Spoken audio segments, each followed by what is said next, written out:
So, dalam BuzzPOP hari ini, kita bakal membedah dan membincangkan She-Hulk Season 1 episod 8. Para panelis kita malam ini terdiri daripada saya, Nadzru daripada BuzzPOP TV, Justin Chang daripada Marvel Fanbase Malaysia. What's up bro, how you doing man? What's up everybody? Jom kita bedah malam ni punya episod. Episod. Okay. Seterusnya adalah Munif Malik, kaki review kita. What's up bro? What's up? Best episode yet for me. Can't wait to start. Alright. Dan seterusnya Faris Othman Yunus, kaki filem.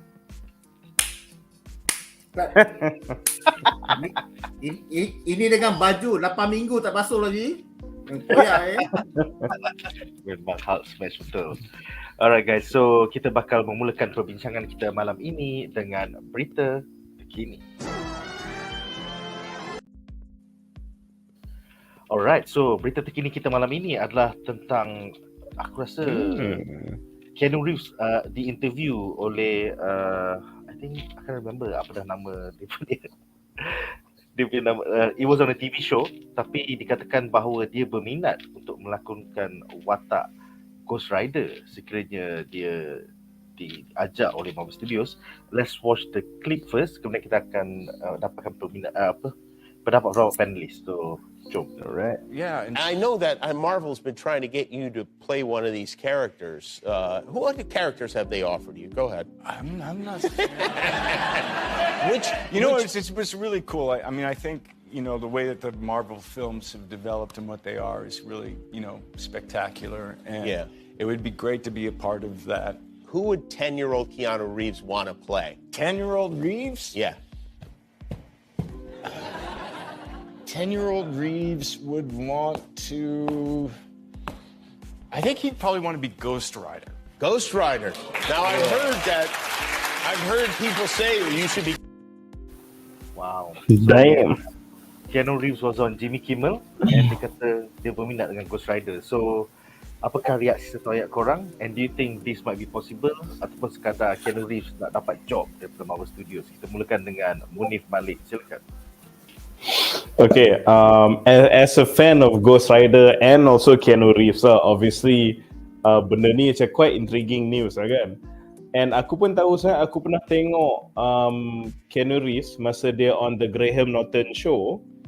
Dia interview, dia memang mak motor pun. It's like crazy for motorcycles tau. Dia siap cerita, dia macam ada injury sini, tulang lepas tu siap. Dia macam dah jatuh from dia punya superbike quite a few times tau. So, if 10-year-old Keanu Reeves so minat Ghost Rider, and definitely sebab dia pun memang gila motor lah dari dulu lah, I suspect. No? So he has a company that builds motorbike, There you go. That's why you can see his passion in the character tu is definitely related to that lah. Ghost Rider punya iconic ride kan. Tapi on the likability of benda ni jadi, yang tu aku tak sure sebab kita tahu Keanu Reeves, he has a very bankable face kan. So macam kalau cast, one of two things akan jadi tau. Either you cast Keanu Reeves and then most of the time it's going to be a skull, which would be orang macam nak tengok Keanu Reeves, or the execs probably will not really like that idea. Ataupun you actually do cast Keanu Reeves and most of the times it's muka Keanu Reeves lah. Yang part Ghost Rider tu sikit dah, which will piss off some of the loyalist punya fans lah. So I can see it becoming a bit problematic in that way. So maybe aku rasa not likely, tapi tu punya personal punya opinion lah about it. Kalau dia jadi watak lain, contohnya macam Sentry ke, which is Marvel Superman, apa pendapat kau? Okay, dah nampak lah dia ada macam mana. I know dia ada lah that look, tapi he definitely need to bulk up gila babi lah untuk jadi Sentry. Tapi Keanu Reeves is a very, bagiku, even bila dia jadi macam badass action star pun, he's quite a wholesome guy. So we cannot run from the fact that he is a nice guy, he looks like a nice guy apa semua kan. Aku takut sebab Sentry tu dia macam very schizo punya karakter tau. So you need to convincingly play someone yang ada this deep underlying disturbing mental issues that is so far away from what Keanu Reeves is. And aku tak tahu dia punya acting range tu boleh sampai tak ke situ. Pasal rupa tu okay, padded suit, whatever, a lot of things macam you can do lah. Tapi Sentry needs someone who's a bit more method, who's a bit more, who can dive into that headspace. Alright. Seterusnya, Justin daripada Marvel Fanbase Malaysia, pendapat kau tentang Keanu Reeves Ghost Rider? I think it's a fun, cool idea lah kan. Tapi aku rasa macam maybe this is my opinion lah kan, dia macam kurang sesuai pula jadi Ghost Rider. Sebab I mean like maybe mungkin kita dah biasa tengok Nicolas Cage jadi Ghost Rider kan. That his face is synonymous with Ghost Rider sudah. Tapi kalau Keanu Reeves jadi Ghost Rider ni, mungkin he can be someone like a different Ghost Rider, kot maybe Daddy Catch ke or someone else ke.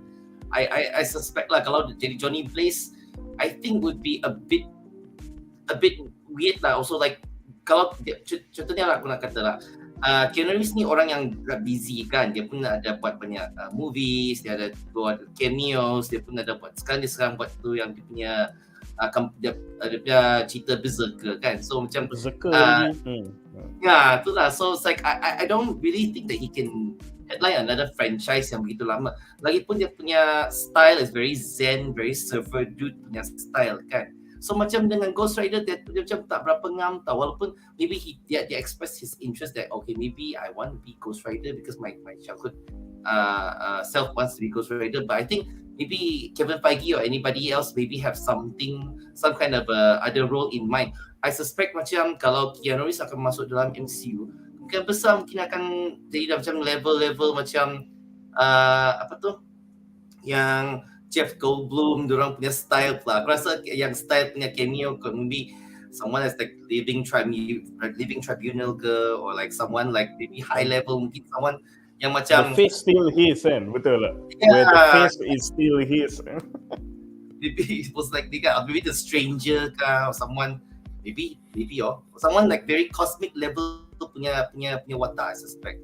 Kalau aku rasa lah, cuma macam maybe that's why macam mungkin I tak tahu siapa nak cast dia jadi watak yang besar. Adakah dia sendiri nak jadi watak yang besar ke, ataupun MCU mungkin ada plan. Sebab mereka selalu casting MCU selalu okay, memang kena dengan tepat lah. Masalahnya macam mana mereka nak menggunakan watak tu dalam MCU tu, itu yang masalah dia. Sebab normally people will complain, adakah adaptasi watak ni semacam dengan komik, adakah dia true to whatever we want to see.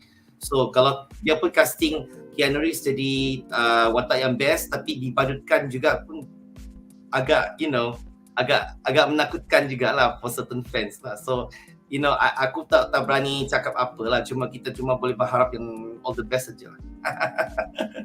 Alright. Seterusnya, Faris, pendapat kau Keanu Reeves Ghost Rider? Bring back Nicolas Cage. Bila tak ada skull kau letak DH muka macam apa, Michael Douglas as Hank Pym. Kau dapat muda. I don't think he fits the part lah. I think this is just orang Jimmy Kimmel tanya soalan, so he just answers lah. I mean, maybe it's his favorite character, macam Muni cakap kan, bites kan. But I notice Marvel bila diorang casting, diorang don't cast the big names terus tau. Dia selalu yang up and coming tentu, even Robert Downey Jr. couldn't pull in this one, it was a gamble. Even Chris Evans yang starter macam tu.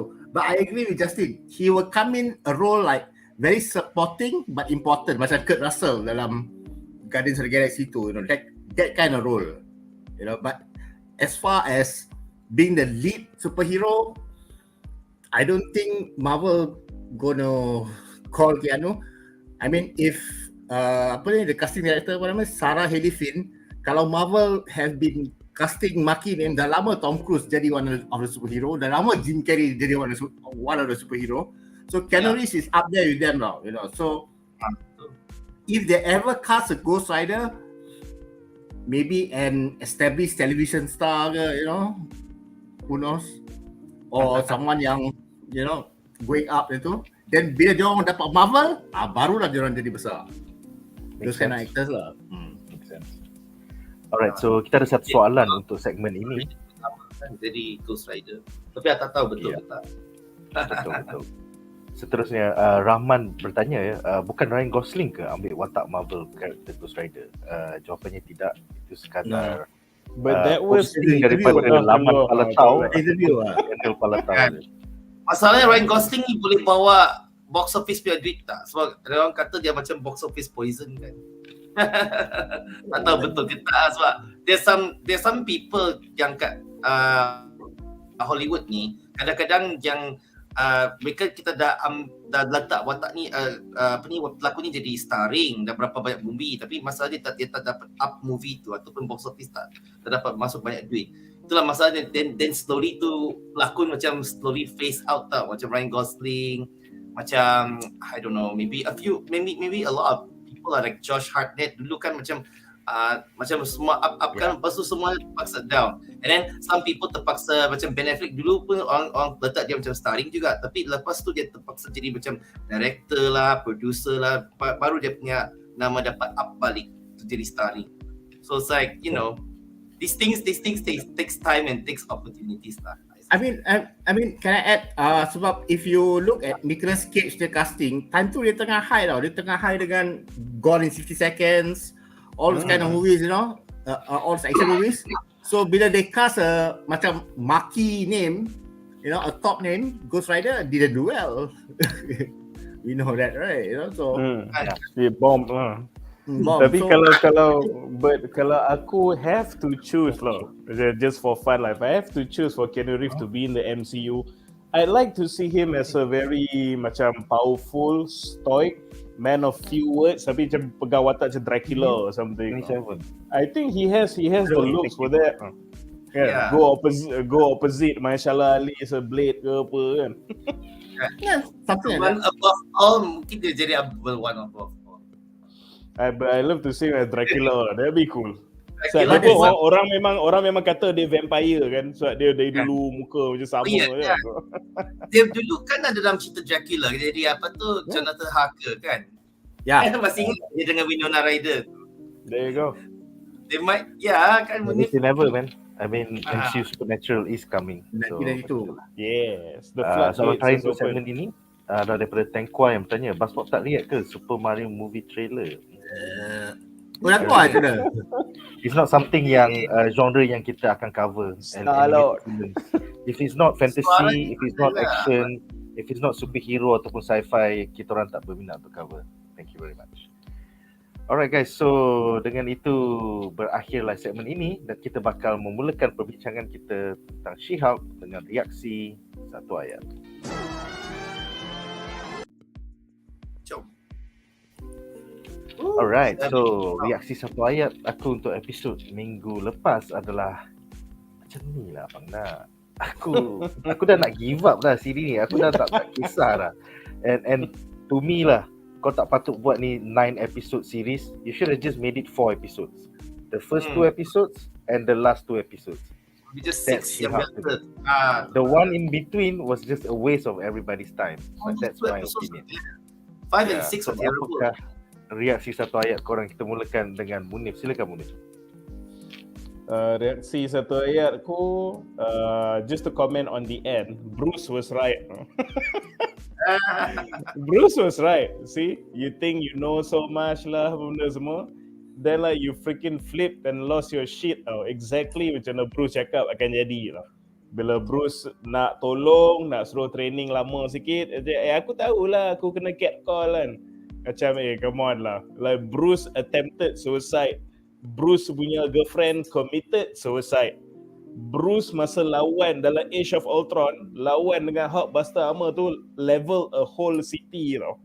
So macam the shit yang Bruce went through and macam mana dia boleh jadi Zen punya Bruce kan, you could have learned so much from him but you didn't want to tau. So macam aku suka yang at the end of the day dia tunjuk, you know, don't mess with the OG tau. Bruce knows. So kau tak nak, he respected your decision. Now you flipped out in front of your friends, family and professional colleagues. So this is something you have to deal with, which leads to my next point about this episode. Finally, right at the death, ada some weight. Yeah. Kan? So kau ingat aku punya komen throughout the episode, aku cakap I don't care that it's a comedy, I don't care that it's a self-parody, aku tak kisah that it's not exactly superhero movie, je tak apa, you nak eksperimen kan, but macam you're still in that superhero genre tu, takkanlah completely weightless tau, so inconsequential tau. Then tiba bila datang episod ni macam, it's still funny, it's still macam very meta, it's still very feministic, it's still all these things, but it's still a superhero show, dia still ada weight tau. So macam kalau Nick tadi cakap macam you wish it was like a shorter season, aku punya komen pula, I wish macam at least every episode tu was treated kind of like this one. So macam you have your comedy, betul, but adalah some stakes. So I know macam Daredevil punya appearance helps lah, but it's more than that. It's how the episode was structured. Aku honestly masa dia first bagi tahu saya She-Hulk, aku ingat begitulah dia punya tiap-tiap episode of the season will be something like this. Macam you have your back and forth punya court case, kau ada kau punya action, kau ada interesting cameos, and then ada sedikit weight, but then like funny throughout. So this one episode, I thought this was supposed to be the season tu, tone dia macam tu. But it's okay, we at the end, better late than ever. So yeah lah, I like this episode, best episode yet for me lah, for sure. Alright. Seterusnya, on the flip side, kita tengok seorang penonton TV yang tak pernah baca komik She-Hulk. Apa pendapat kau? Should it have just been 4 episodes, or did you really enjoy all 8? Silakan. I really enjoyed. Now, whatever the struggles that Jennifer Walters has went through is pay off. Because throughout, like after like 3, 4, 5, 6, she's going in, back and forth from Jennifer Walters as the lawyer hero, or She-Hulk the hero. She's going back and forth. She don't know what she wants to be until Daredevil said that line dalam bar tu. You can be both. So kalau kau buat 4 episod, kau intro 1, 2, 3, 4, terus lawan dan habis. Mana struggle in between dia? You have to wait. As the audience, you have to wait to have the payoff. I mean, I actually commend Marvel for doing a good job. I mean, if you watch any sitcoms like Big Bang Theory ke Friends ke apa, if you want to fall in love with Sheldon Cooper or Rachel ke apa, it doesn't take a few episodes. It takes one season after another, So this one, in a few episodes, pop, there's a good payoff already. So you need the episodes in between where she's like, as She-Hulk, apa masalah aku? As Jennifer Walters, apa masalah aku?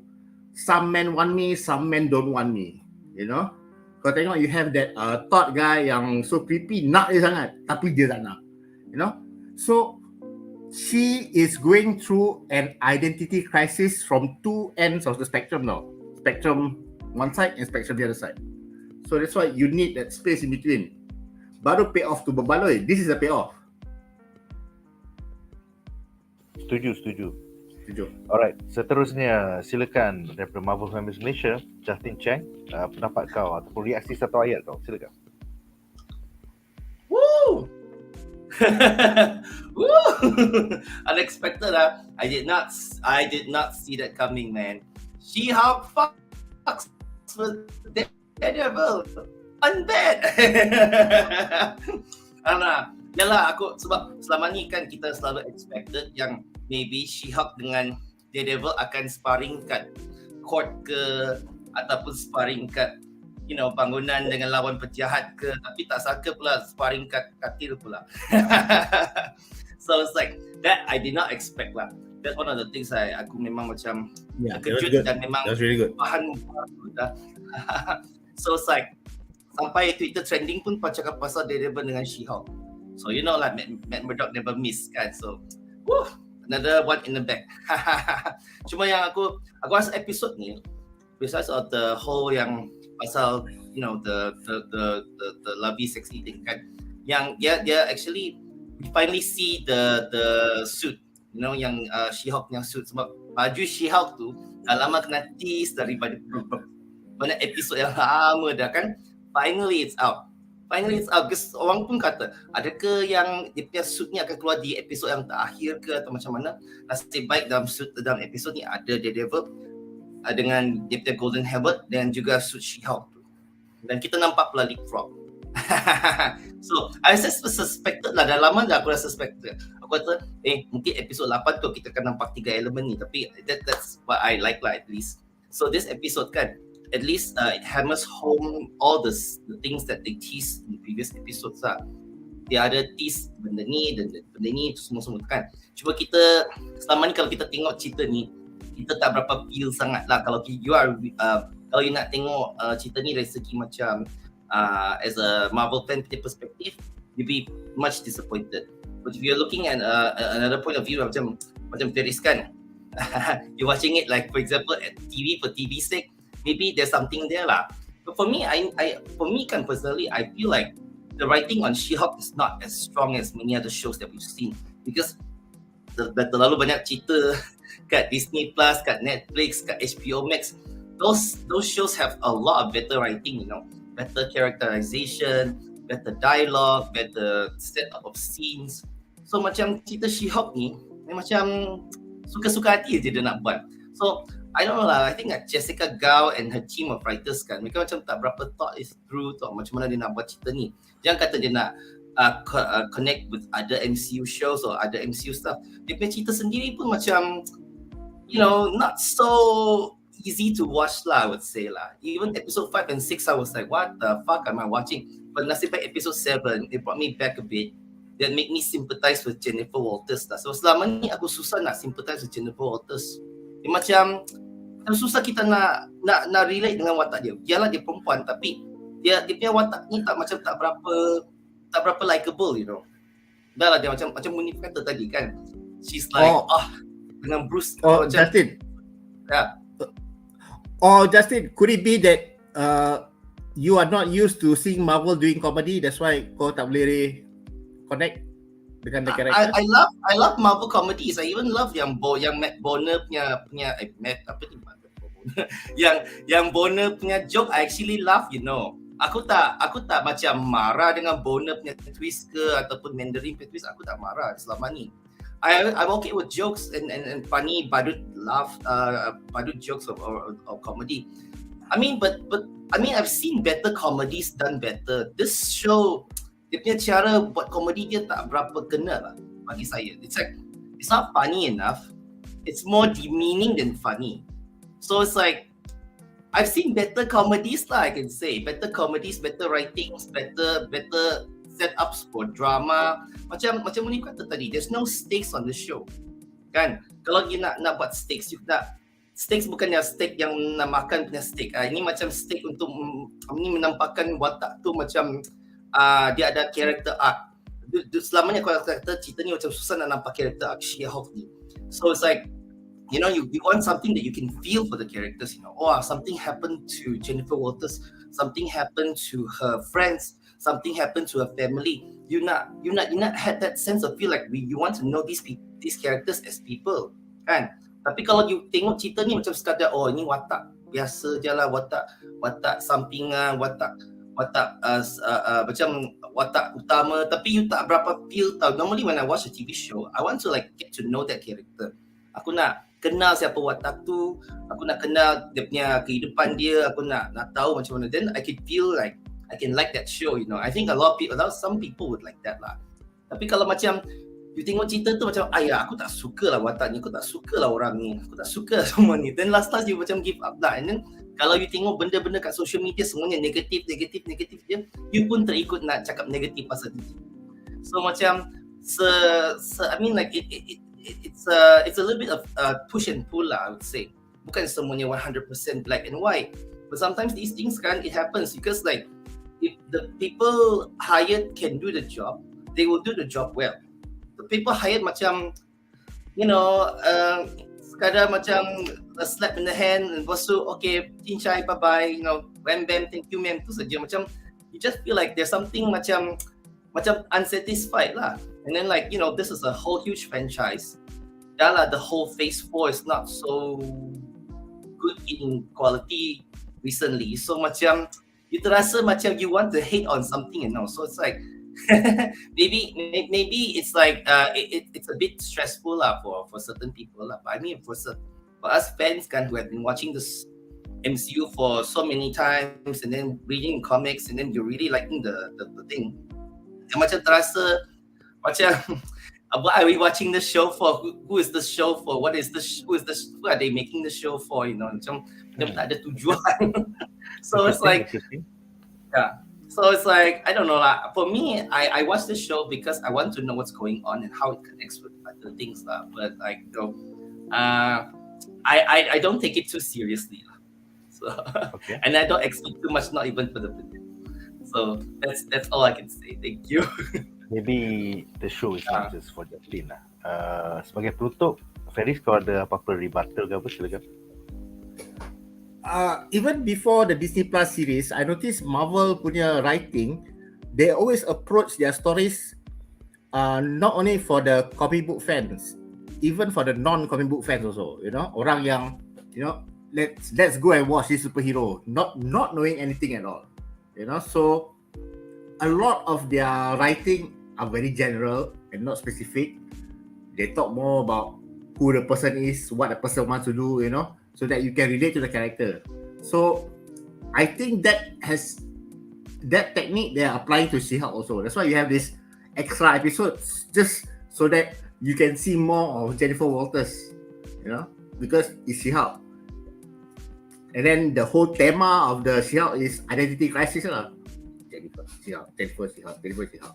You know, but the payoff is when the Daredevil cakap tu lah. But yeah, from even Miss Marvel, and I think future episodes, future shows, Marvel is going to approach it as though that orang yang non-comic book fans akan suka. You know, so somehow I notice this She-Hulk dia buat a lot of sitcom punya trope, you know. Kan sitcom dia panjang kan, you go one episode, same person masalah, same person same masalah, you know. So that people can get to know the character, so to speak. Even though we already know who she is. That's my thought. Yeah, but I kind of hope that we know more about her supporting characters as well. Because I just feel like you want to like a there's no time for Park, there's no time for Mallory. So I don't know if this will even get a season. They can approach the show, macam they map out like 5 seasons in punya story arc. Maybe they can do like that lah. But masalahnya mereka tu macam, okay, Marvel, dari segi Marvel, aku buang 9 episod kasih kamu, you nak buat apa, macam mana you nak buat. So dia suka hati dia nak buat apa. So keluar macam betul lah. I tak rasa macam dia ada true line, you know, this whole show kan. Bagi aku, kalau dia dah buat season 2, aku pun tak rasa aku nak tengok balik. So but it's like there's nothing for me to watch unless aku nak tengok certain moments lah. Mungkin aku tengok certain clips daripada YouTube, mungkin saya akan tengok balik. Tapi kalau you nak me take a look, macam watch people usually kalau dia nak tengok cerita Marvel, dia nak marathon kan, dia nak marathon the whole movie series, marathon the whole TV series. Tapi aku rasa untuk She-Hulk dan beberapa, you know, certain movies and certain TV series kan, I think most people will skip, you know. So, you know, that's a sad fact of what it is today lah. Yeah, but the reality is this though. The reality is this. Dalam Marvel Comics pun for 80 years, you don't buy every Marvel Comics. You just buy the ones you like. You know, like if I like X-Men, if I like Spider-Man, I'll buy those. But I won't buy Daredevil unless it's written by Frank Miller. You know, so this is what's happening in MCU Phase 4. Not every show is made for you, and you know you don't need to follow everything. That's the reality of it. Macam tu lah. I thought everything's connected. Well, if you have the time, you can watch all lah. Tapi macam masa aku kumpul komik zaman 80-an dulu pun, aku tak beli semua komik Marvel. I just buy the ones that I'm into. Yeah, understand. Alright guys, so kita ada 4 komen menarik. Pertama, Rahman bertanya ya. Alright, aku rasa kita dah jawab ni. Kita ada 3 komen menarik. Alright, so pertama adalah Muhammad Hazim bertanya, adakah Pennis akan buat bedah Werewolf by Night? Most likely next week, I think, kalau cukup panelist. Yeah, something like that lah. Kemudian Matt Murdock dalam Daredevil ni adakah dari multiverse? I don't think so. Apakah pendapat I don't think so. Matt Murdock ni aku rasa the way they doing it is that this is memang MCU punya Matt Murdock tau. Tapi the Mad Murdock yang korang tengok kat Netflix dulu, that is the variant. Itu multiverse. So the Netflix one was its own branch, but MCU's Daredevil is the one we see in She-Hulk. To put it simply, dia macam tu lah. That's why dia tukar costume, just to give, you know, ada kontra je, tu je. Kalau dia nak connect cuma No Way Home lah. No Way Home yang No Way Home punya Daredevil adalah this She-Hulk Daredevil. Kalau yang macam Netflix punya, tapi dia ada kan dia punya theme song kan, ting ting ting tong ting ting tong. There was a little bit of homage there. That was pretty. Homage. I love that song, man. I love that song. That line from Jennifer Walters, you know, ketchup and mustard colours, aku gelak gila. Itu colour Iron Man juga, kau fikir balik kan. Lebih kurang. Speaking of dialogue, I noticed the opening of She-Hulk kan ada previously on kan. So far all the 7 episodes before this is previously on She-Hulk. On episode 8, previously on my show. Wow. So dia beritahu siap-siap. Dia beritahu siap. Oh, aku tahu Daredevil is coming. Sebab it's a callback to when she was, you know, talking to the camera and cakap, oh, you want to see all the cameos? It's my show, not their show, you know. So it's kind of like a callback to that, you know. So it was smart. It was very smart. Previously on my show. She at least is self-aware to that, you know. Like macam dia nak buat macam when she's like breaking the fourth wall, at least she's self-aware of that. No, and remember, this is my show, like that kan. Previously on my show, aku gelak. Nah, I know Daredevil coming. Daredevil yang kata yang datang kan, of course. At least it's nice, you know. I just wish it was consistent this whole show, but I don't know lah. Kita ni. I was hoping it's more consistency, you know. But what Terry said, I also agree lah. At least I know, I understand the comedy tropes. It's just that I just wish that it's more alive, pa. Kan macam Munif kata kan, there's something going on, something worth watching. Something worth talking about. I also agree with you, Justin. I also agree with you that it should be more alive, and it looks stagnant at sometimes. But you know, part of my brain will kind of switch, and I tell myself, ini mungkin one of the first sitcom superhero. Sebelum ni apa ya? Ada superhero sitcom yang ada. You know? Dulu zaman bapak aku ada cerita tu apa, yang Superman tak boleh terbang, apa dia? Believe it or not. Greatest American Hero. Zaman aku lah. You know? So now you have Marvel that's already a huge fucking thing, you know. Everybody loves, you know. Orang yang yang tak baca comic book pun suka, yang baca comic book pun suka, you know. So it's new territory for them. So that's why dia nampak macam, I don't know what the show is all about, you know. They are trying. Hopefully season 2 will be, you know, 10 times better lah than this. Hopefully. Alright, komen seterusnya adalah daripada Nameless yang bertanya, so yang buat suit Daredevil tu, Luke Jacobson, dia tahu ke identiti Matt Murdock? Jawapan dia adalah ya. Most likely. Nampak gaya macam kenal. Macam langkot ke pun kan. Hire dia betul lah. Betul lah dia hire dia. That's why dia dah. Nampaknya Luke memang tahu dan kenal bahawa Matt Murdock adalah Daredevil. Sebab dia kena ambil measurement kan. Ambil measurement. Ya, kau kena ambil measurement lah. Lah tu this guy kau kena buat suit yang aku ni blind tau. So mata ni tak payah ni pun tak apa. Tu dia lawyer ni pun blind, tinggi, measurement semua sama, suara sama. Dia tahulah, senang cerita. Lagipun bila Matt Murdock kan dalam kes tu dia cakap pasal this an issue of safety, it's not confidentiality for confidentiality's sake. He's actually saving his own ass juga. Oh sebenar. Betul. Alright. Komen seterusnya adalah daripada Rahman pula yang bertanya, panelis watak Bullseye dan Elektra kena recast juga ke? So far tak ada apa-apa details. Yang aku dengar Elektra asalnya akan recast. But Bullseye ada orang cakap nak try ambil that same actor lah, which I have no problems with. I think that guy did quite a good job as Bullseye. Nampak Penguin. Kan. No, it's not Colin Farrell, bro. It's the one from the Marvel Bukan. Netflix series, bro. Oh, okay. I thought the movie. Bukan. Sorry. Yeah. I want to keep Ben Affleck. Netflix. Dia tu style loh. Jadi Bullseye. I kind of like him as Bullseye. So hopefully we can get him back at least. Alright. Dan komen terakhir untuk segmen ini adalah daripada NF yang bertanya, apa pendapat panelis tentang Daredevil MCU? Ramai dekat Twitter bising cakap Daredevil jadi tak lawa dan suit tak lawa dalam She-Hulk. Pada aku, this is only satu cameo appearance. Kita akan tengok dia lagi dalam Echo sebelum kita nampak dia dalam his own 18-part series Daredevil Born Again. So, just because siri ni adalah sitcom dan dia nampak lawak dalam siri ni doesn't mean that siri dia sendiri he's going to be lawak. Apa pendapat para panelis? Agree with you 100%. You give the answer already. You know, it's just an episode. So there have to be dialogue. Kalau kau cakap serious pun, eventually will lead to something that's witty or funny. You know, ketchup and mustard, gold devil. You know, all those kind of things. So respon dia pun kena lawak juga lah. You know, it's because it's a comedy show. It's not a drama show. Yeah, and dalam Echo maybe it's a serious action adventure show. So it could be different. Yeah, betul.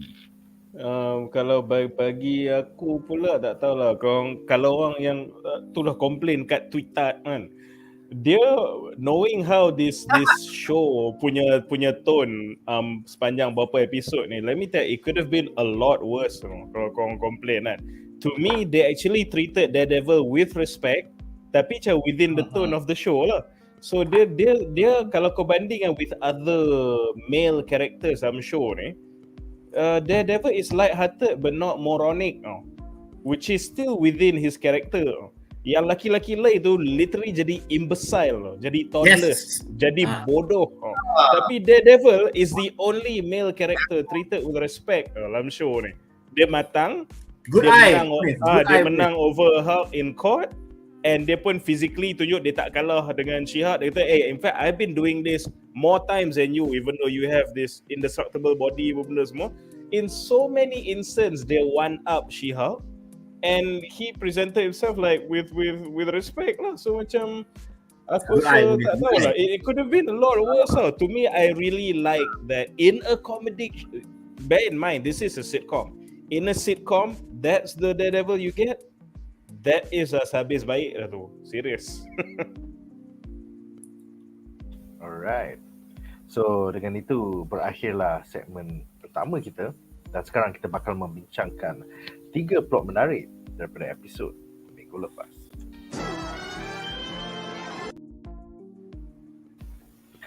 Alright, so segmen pertama kita of course is about Matt Murdock, Gold Devil. Alright. Dan dalam segmen ni aku ada 3 soalan untuk setiap panelis.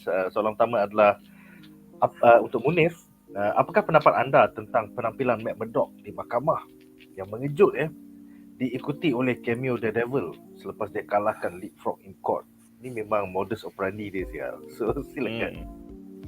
So actually benda ni boleh continue daripada komen pasal orang duk serang Daredevil ni dalam Twitter lah. Sebab kalau kau tengok dia datang into court and macam with his memang suave punya demeanor, and dia single-handedly macam dismantle She-Hulk punya case tau.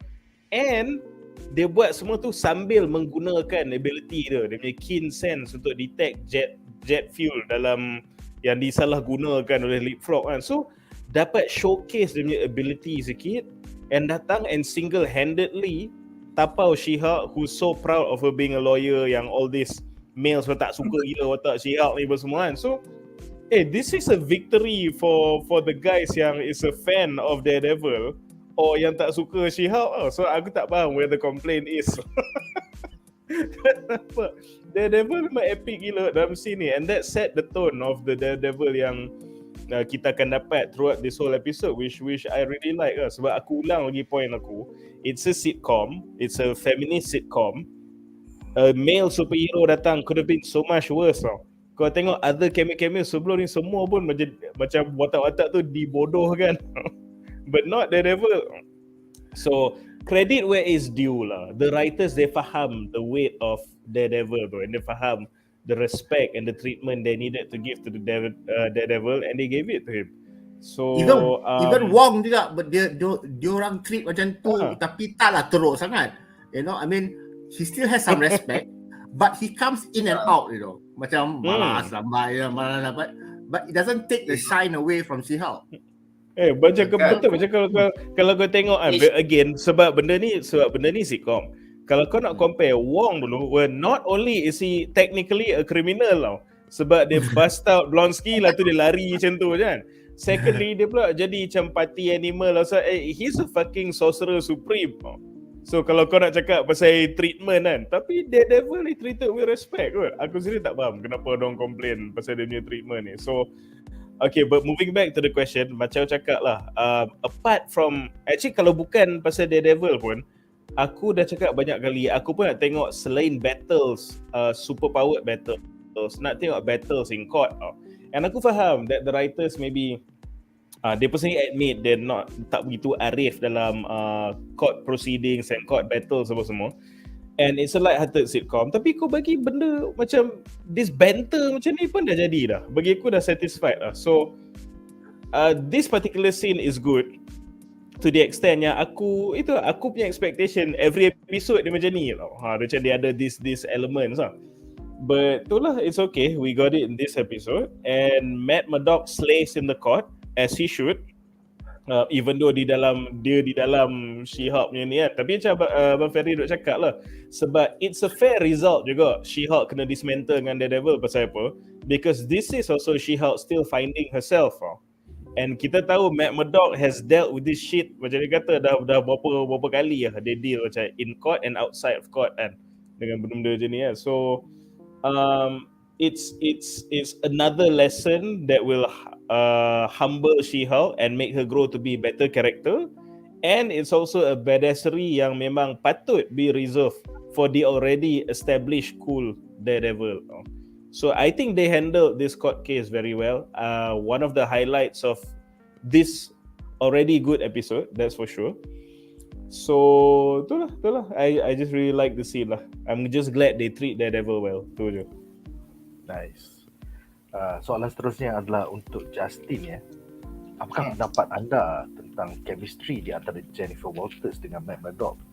Plus that morning after walk of shame by Daredevil. So, did you even expect that they were gonna She-Hulk smash? Silakan. Aku tak sangka. Memang aku tak sangka. That's my favorite part of the episode because like I thought that maybe it was going to be predictable. It was going to be something like macam kita dah nampak dalam trailer dah, kita dah tahu semua benda ni. But that was a very nice surprise, and that was like I was like wondering whether it would lead into that because they were flirting in the bar kan. Sampai dia beli drinks untuk dia, sampai mereka macam they talk funny with each other kan. So macam you see there's some flirtation, you know. Matt pun macam flirt with Jen pun flirt dengan dia. Dia pun kata, wait, is this going where I'm going or I think it's going? So macam am I wearing pants? It terasa macam tu. That is what I was saying. That is the comedy trope that I would say lah. That is very present in the show. So yang aku nampak dia punya rom-com dia kat sana.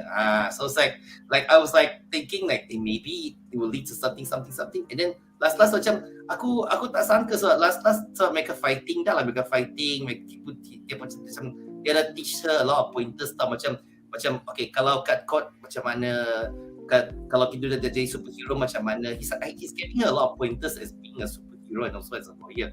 So I was thinking that maybe it will lead to somewhere sampai dia macam duduk dekat-dekat sampai macam begini dah kan. So you know that it's like body touching with each other, macam ada sesuatu yang it will lead into something. And then last oh my god, betul-betul dia bawa dia pulang.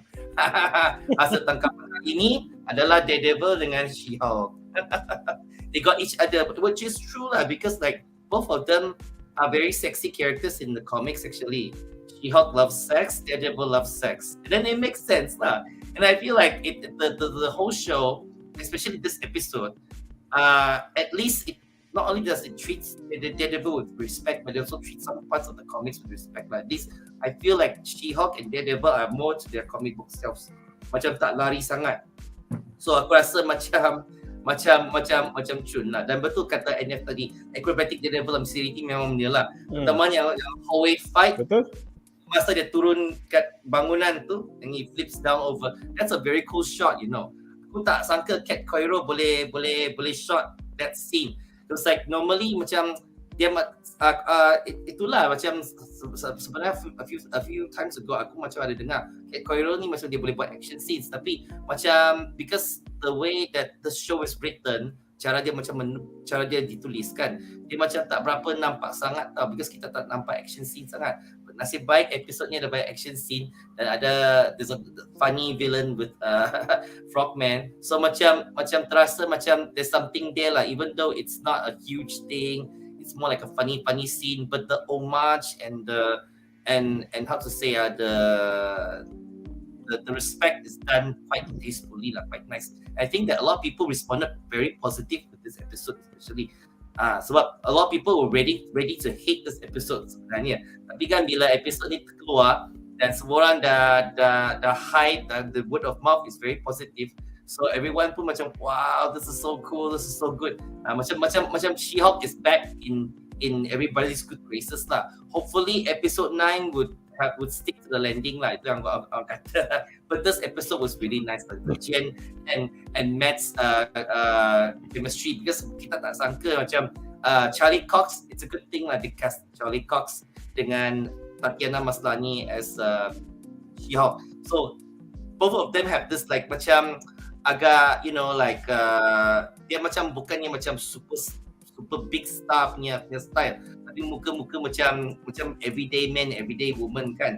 So macam masa mereka macam sweet meet cute each other kan, macam terasa macam it evokes back certain movies macam When Harry Met Sally, or like, you know, certain movies, you know, like yang maybe certain rom-coms lah, macam How I Met Your Mother, macam gitu. They have that certain feeling. So it's like I like that lah. I like that betul-betul. And then like how they you know, the scene where they were like taking off their clothes and all of that kan, dia memang style Disney Plus lah, dia tak boleh show banyak sangat, paling pun tengok kaki yang kosong dengan bra, dengan underwear semua yang kat lantai semua tu kan.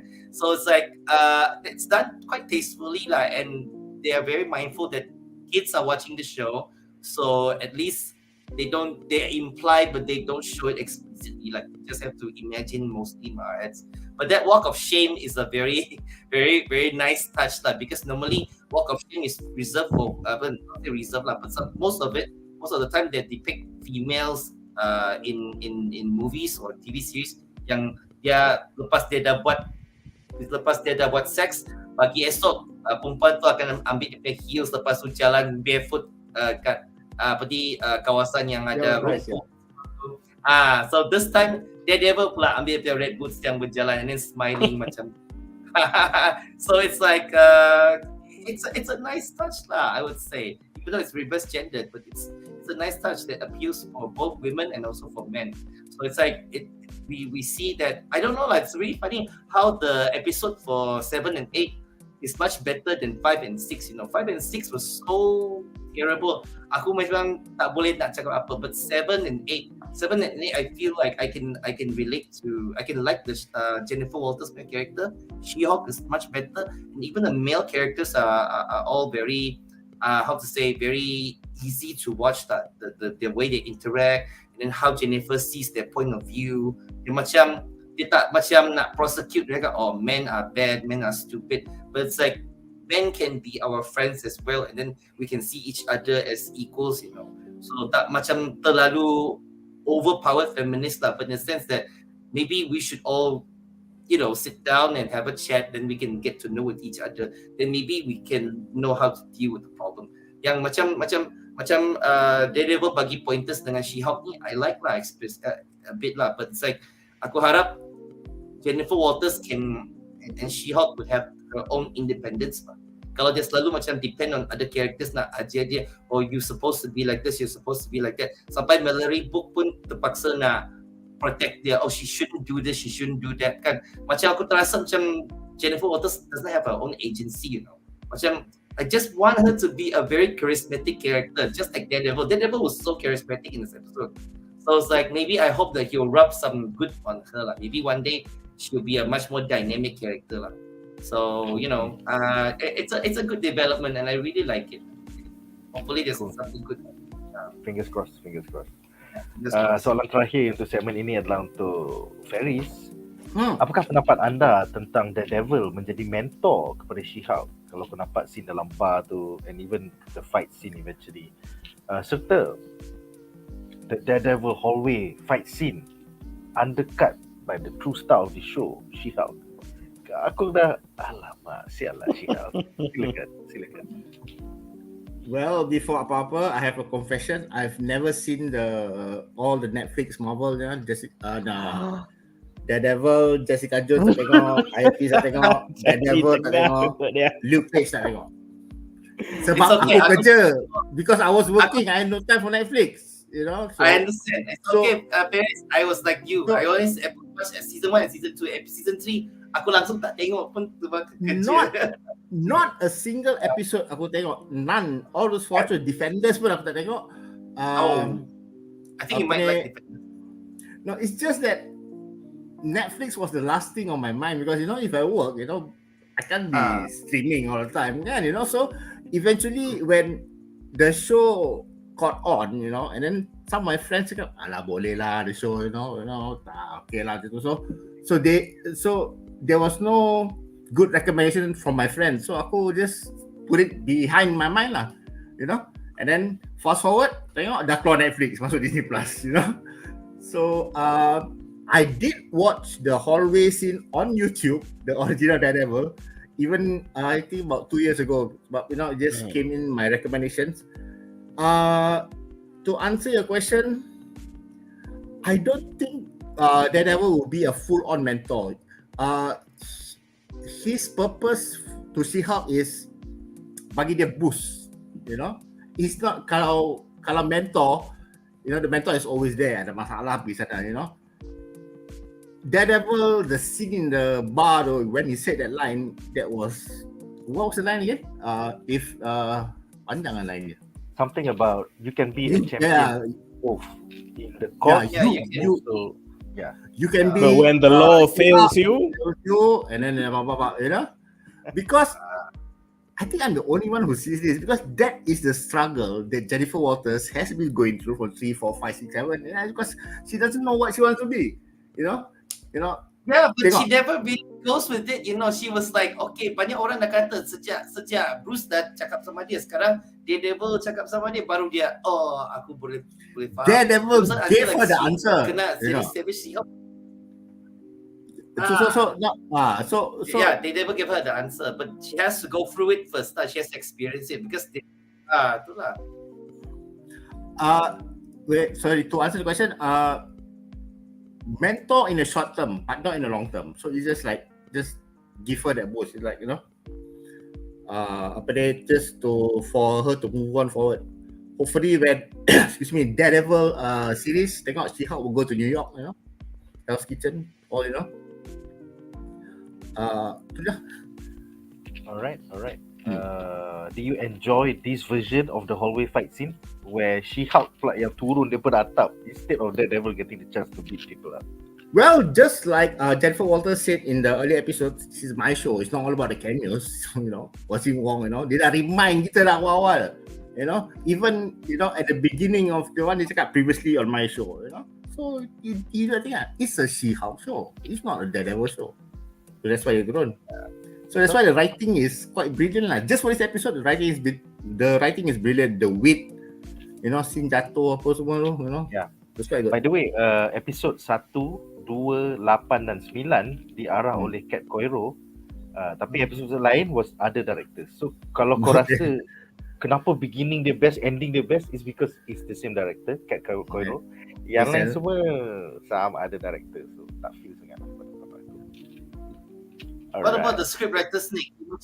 Is it consistent? You have to check on IMDb. I think it changes as well.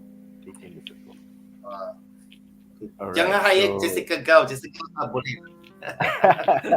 Yalah.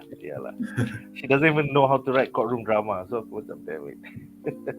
Okay, so kita ada 3 komen menarik. Banyak Rick and Morty punya, dia suka Sorry, what? Sorry again? I mean, like I mean the Rick and Morty. I mean they like to put the. Sorry, ada. Can you hear me? Yeah. Yeah, I can hear. Oh, You were okay, saying? maybe my voice. Aku rasa mereka they hire a lot of Rick and Morty's writers, tapi Rick and Morty's writers mereka macam tak ada buat kerja rumah, mereka tak baca homework, tak research dengan MCU law. Well, So mereka actually there's only 3 Rick and Morty writers. Satu ialah Michael Waldron. He's done Loki. He's done Multiverse of Madness, and he'll be doing Secret Wars. So I think Michael Waldron is shooting it out of the ballpark. The next one is Jeff Loveness. Jeff Loveness is doing Quantumania yang kita akan tengok tahun depan, and he's doing Kang Dynasty. So nampaknya these two are doing very well. It's just Jessica Gao, the most critically acclaimed out of all 3 Rick and Morty writers, yang menang an actual Emmy Award for the episode of Rick and Morty. Dia seorang je yang tak dapat job lain selain daripada job ni. So I don't know, man. I think it's just Jessica Gao. Maybe could. Yeah. I don't know. I just not so into the Rick and Morty writers. Well, I think Waldron and Loveness will blow your mind by 2025, 2026 with Kang Dynasty and also Secret Wars. Alright, so soalan pertama daripada Muhammad Fazli yang bertanya, bilakah timeline She-Hulk sebab ada iklan Rogers the Musical dalam siri ini? Alright, untuk mereka di rumah yang tidak arif, siri She-Hulk ialah pada tahun 2025 di MCU timeline, dan ia berlaku selepas filem Spider-Man No Way Home, filem Shang-Chi, filem Eternals, filem Multiverse of Madness, siri Hawkeye dan juga siri Moon Knight. So memang make sense lah, pasal siri Hawkeye tu orang Christmas. So this was after the Christmas dalam tahun 2025. So Christmas would have been 2024. Ni dah masuk tahun 2025. And I guess Rogers the Musical is so popular yang daripada Christmas sampai sekarang still ada iklan. And siri She-Hulk ni adalah sebelum siri Miss Marvel dan juga siri Werewolf by Night yang juga pada tahun 2025. So semoga soalan Muhammad Fazli itu terjawab. Seterusnya Nameless bertanya, betul ke Radar Sense Daredevil lagi better daripada Spider Sense? Pada aku yes, because Spidey Sense ni hanya bila ada bahaya dekat dengan Peter Parker. Tapi untuk Daredevil ni, dia tak buat apa-apa pun dia boleh tahu kau punya heartbeat. Oh, aku rasa kau ni ada heart attack ke, ataupun kau ni tengah suka somebody ke, sebab tu kau punya heart rate makin naik. And then dia boleh bau lagi bagus. So Radar Sense tu is also tied to all his other senses pasal dia tak boleh nampak. So aku rasa yes, Radar Sense ni lagi superior. Apa pendapat dia, Penis? Kalau bagi aku lah, dia memang sebab sebenarnya ada satu Facebook group ni kalau korang follow, dia comic book brawl ke apa tajuk tak silap. Dia pun akan submit request pada admin, kalau kata Green Arrow lawan Hawkeye siapa menang. So dia akan set dia punya battleground, lepas tu dia akan bagi tahu lah apa from what comic series dia. So orang speculate lah siapa akan menang kan, comic book brawl lah. So aku fikir ke kalau macam so itu ada orang tanya, kau nak ambush kan, nak ambush Spider-Man ke nak ambush Daredevil, siapa lagi susah? and aku tend to side dengan nak ambush Daredevil lagi susah. Sebab betul macam kata Spider-Man, dia punya Spider Sense tu dia detect danger. And kalau danger tu pula, kalau kau tengah macam very dangerous motion from a distance, okay lah dia boleh detect apa semua kan. Tapi aku fikir kalau kau jalan macam normal, bila kau dah betul-betul sebelah dia, baru kau decide nak tikam dia ke apa kan. So maybe susah juga dia detect. So, Spider-Man has macam gotten hurt kan, despite dia punya superhuman reflexes and abilities. Sebab dia punya spider sense tu, bila danger tu dah present baru ni. Macam Daredevil pula, he gets hurt pasal badan dia sebadan manusia biasa. Tapi kau cakap dia punya echolocation, dia punya sensor, so memang dia actively detecting. Dia sampai ke tahap dia kena meditate macam Superman, belajar and control untuk reduce feedback. Sebab banyak sangat feedback, dia terlalu banyak input tau. So in a way benda tu OP tau sebenarnya. Daredevil kalau ada badan Spider-Man atau badan superhuman, habis semua orang. Dia nasib baik je badan dia normal human je. Tapi dia punya echolocation tu memang OP, lagi dahsyat daripada Spider Sense. Aku nak tambah lagi. pasal dengan cakap Munif tadi. Yang pasal radar sense Daredevil ni kan. Kalau you orang masih ingat, kalau dalam cerita Netflix dia dengan juga dalam komik, kenapa Daredevil buta? Sebab kemalangan kan. Sebab kemalangan tu, it was one of the things also like, masih ingat tak dia punya chemical tu masuk ke mata dia. That chemical was also one of the things that enhance dia punya ability, Yang kita tahu, it's like normally blind people, kalau orang yang buta, dia macam ada heightened sense lah. Sebab mata dia tak dapat nampak. Dia punya telinga, dia punya hidung, semua dia macam jadi sangat-sangat peka. But with Daredevil, this becomes 10 times, because of that particular chemical yang masuk ke badan, ke mata dia masa-masa tu. So macam chemical tu, kalau you orang tahu, that was the chemical that was used to create Ninja Turtles. Masih ingat tak? Sebab dia chemical kan jatuh ke dalam sewers. Kebetulan Turtles kan. That was the connection. So there was a nice connection where Teenage Mutant Ninja Turtles is connected with Daredevil. So aku tak tahu daripada comic book apa ataupun is it unofficially. Parody. It's a parody. Origins, yeah. It's unofficial, but it's like something that you can think of. But I believe that chemical was one of the things that makes Daredevil heighten his senses. So macam kalau that's why he has that very powerful radar sense. Selain that dia ada meditation, dia memang ada ability to fight kan. Memang dia gunakan his sense of radar sense to detect his danger. Dia kadang-kadang gunakan his radar sense to do fighting, and then dia punya weapon semua tu, it becomes like a very powerful ninja lah kan. Jadi macam assassin ninja punya style. That's why sometimes dia bertemu dengan Elektra with the hand, all of those characters, even Bullseye. That's why those are really his type of characters. Kalau Kingpin, that's another higher level style punya character lah. So then yang related to him lah. But I believe that his radar sense, kenapa dia lagi kuat daripada Spider Sense? Sebab Spider Sense memang, kalau kita tengok selama ni kan, Spider Sense dia macam Munif kata tadi, it's like dia only activated when the danger is present. Sometimes dia pun tak tahu benda tu dah datang, tiba-tiba dia toleh kepala, dah lah tu benda kena. So it's like, would definitely say radar sense is much, Daredevil's radar sense or / echolocation is much powerful, I would say, because of certain enhancements that happened to him. I would say, yeah. Jawapan dia senang lah. Kalau korang ingat Spider-Man No Way Home, siapa yang tangkap batu-bata tu? Spider-Man ke Daredevil? Sebab kalau Spider-Man ni, that actually is a good example. Pasal apa? Kalau Spider-Man, Spider Sense probably kick in the moment glass to break and ada batu datang ke muka kan. Tapi kalau Daredevil, dia dah dengar someone punya tangan swing the batu tu dari luar the apartment. Dan batu punya dari angin punya suara kan. Itu dia dah detect dari luar tingkap. Tapi kalau Spider-Man, benda tu dah pecah tingkap, baru macam danger sense lah tu dia kena rely on badan dia punya high reflex untuk counter kan. Tapi tu Daredevil, despite having a normal human body, dia boleh react lagi cepat sebab dia detect lagi awal. Betul. Setuju. Yes. Seterusnya Shikamaru bertanya ya, bila Daredevil balik ke New York, maknanya pembuat kostum dia orang yang sama lagi ke? Ataupun Luke Jacobson ada role lagi dalam future music? Aku rasa yang versi ni, it's only Luke Jacobson. Aku rasa Mamat that actually. Mamat Netflix tu does not exist dalam MCU. Tapi itu sekadar. Dia pun memang kata dia seorang kot. Dalam court case tu memang, and actually episode sebelum ni pun, and dalam court case tu pun, they made it a point to say he's the only one yang buat suit for superheroes. As far as we know, dia menggunakan perkataan the only one. So most likely memang semua pergi ke dia je lah untuk commission untuk superhero punya kostum.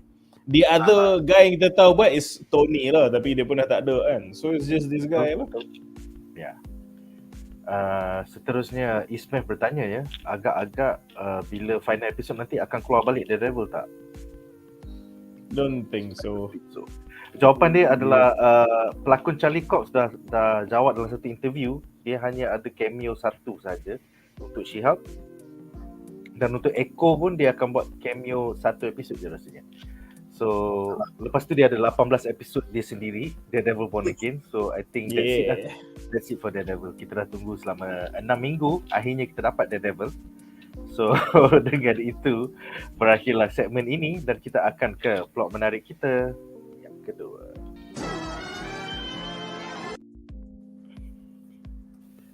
Alright, so segmen kedua kita adalah tentang loser leapfrog from hero to zero. Jadi dalam segmen ni aku ada satu soalan je untuk semua panelis. Apakah pendapat anda tentang Eugene Petilio yang cuba untuk sue Luke Jacobson, the superhero suit maker, and then rupanya salah tu salah dia sendiri pasal dia tak ikut instruction dia pergi letak minyak apa dah. Kemudian apakah pendapat korang tentang his turn into villainy by kidnapping Luke Jacobson? So kita mulakan dengan Munif. Silakan Munif. Okay, bila cakap saya court case so korang pun tahulah akan ada even in real life when ada banyak lawsuits yang tak masuk akal. So aku teringat satu contoh, tadi kita cakap saya Nicolas Cage kan. Nicolas Cage kan semua orang dah tahu dia dah bankrupt. At one point they actually heret dia punya financial advisor yang dia hire at the time. Dia heret financial advisor dia masuk court, dia nak saman sebab tak bagi dia advice sampai dia bankrupt. To which the financial advisor tu counter, aku dah suruh kau for the 7th time, do not buy that castle. So macam itu pun terang-terang kau salah hibit. Rupanya Nicolas Cage duk pergi ke UK, duk beli castle lah, bukan beli banglo. Dia duk beli castle, financial advisor dia sudahlah babi. Lepas tu dia bankrupt, dia nak saman financial advisor dia. So this is macam orang kata how fiction mimicking reality lah. Benda tu terang-terang kau salah. Kau tak ikut instruction of the product tu. Lepas tu kaki kau terbakar, lepas tu kau pergi saman pula the maker of the product the first place kan. Tapi satu benda yang okay, maybe aku tak tahulah, maybe aku nitpicking ke apa ke, tapi yang duk bermain dalam kepala aku is aku tengok I know this is a sitcom, tapi they really makes She-Hulk out to be an idiotic lawyer. Kan? Takkan aku tak siasat dulu benda tu. Kalau kau tanya satu benda, okay, kau kata suit tu malfunction, alright, literally the first thing you'll ask, what kind of malfunction? Dia terbakar. Oh, why did it terbakar? Let's find out. So that is watertight our case. What yang fuel kau pakai ni, was that in the label? Macam literally the first two logical questions kau tanya ke klien kau, this mistake would have not happened. Tapi itu aja, maybe because it's a sitcom man, so it just played for laughs lah basically. Sorry, ada tambah. I agree you. I 100% agree with you. I mean that is the most logical thing. But if she did ask a question, we won't have the courtroom scene. Yalah, itulah. You know? Not professional, okay. A lawyer, you know. That's why I say it's not writing. Some lawyer. Jennifer Walters tak terasa. Sorry to cut you off, Munif. You are correct. It's okay. Yeah, okay. Betul. Like I said lah, that's why I categorize this under nitpicking lah, because they need to have that case, they need to have that banter. Tapi aku duk fikir lah saya benda tu. Lepas tu and follow up to that, cakap pasal leapfrog itself, sebenarnya dia ni memang moron lah. So aku actually tak faham apa plan dia. Kenapa dia colek the fashion designer. Lepas tu apparently dia tu macam tengah duk tenun kan, tengah duk menjahit. Kau nak dia buat another suit for you for free. Tapi aku tak faham kenapa macam so what now I need to macam pay for another suit benar macam. It seems that you're kaya tau, that your daddy boleh macam bankroll the whole law firm and you have these goons bawah you semua kan. Aku tak faham kenapa money is an issue for this guy sampai he would rather colek the Jacob tu yang minta dia macam dalam sweatshop paksa dia buat suit untuk dia kan. So yang tu kita boleh chalk it off as this guy being a complete moron lah, which would explain the lawsuit in the first place lah. So aku tak tahu nak cakap apa, tapi memang tak masuk akal lah benda-benda yang dia buat. I have a different theory. Can I go next? Okay. I have a different theory. It's a theory Brazil lah. It's a bit wild lah, you know. Because if you remember, Daredevil said, leapfrog is the true villain. I think Mama Eugene ni dengan Todd tu, both of them are intelligentsia. Because if you notice, when the video keluar on the wall, ada 2 orang tau pakai mask. So it could be them. Excuse me. And both of them have rich parents. So they can do whatever they want. Especially yang Todd tu he's like apa, She-Hulk punya stalker kan. So pasal semua info dia ada lah, pasal dia on the internet. Itulah, probably leads to that lah, a big case of stalker lah, nampak gaya. That's why aku nak tukar teori season finale aku from the Abomination tolong She-Hulk to something else. Ni macam still a scandal kind of thing kan. Dia macam, aku tak tahu kalau the leader ke apa datang just untuk buat sex tape lah apa. Okay, season Nick is not here. Teori aku, Justin and Munif, is that episode 9, everyone will view She-Hulk as someone who's not nice, So savage lah, and then they end up putting her in Emil Blonsky punya retreat, and then stop there. Menarik juga tu. Nah, interesting. I thought she's the one who saves the day because dia kan cerita feminist kan. No. I will talk the ending later lah. Okay. I answered my question already. Do you get it, Nick? Tak apa, aku terlambat, but I'll watch it in the replays. Seterusnya silakan Justin. Alright, about this pasal yang LEAPFROG ni. No, where are we now? Aku pun macam I mean kan kita tahu dalam komik his father was Frogman, jahat. And then Eugene Batilio is the one yang jadi hero. Tapi yang ni terbalik. Ayah dia is kaya, and then dia ni yang jadi bad boy, rich boy. Tiba-tiba from a wannabe superhero jadi villain. So versi Marvel Comics dengan versi MCU lain lah. So apa pendapat kau sebagai seorang pembaca komik? Silakan.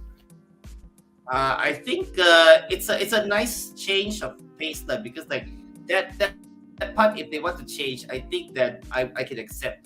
Because like in the comics, it's a bit generic. This one also generic, but in the sense that it makes sense for the show.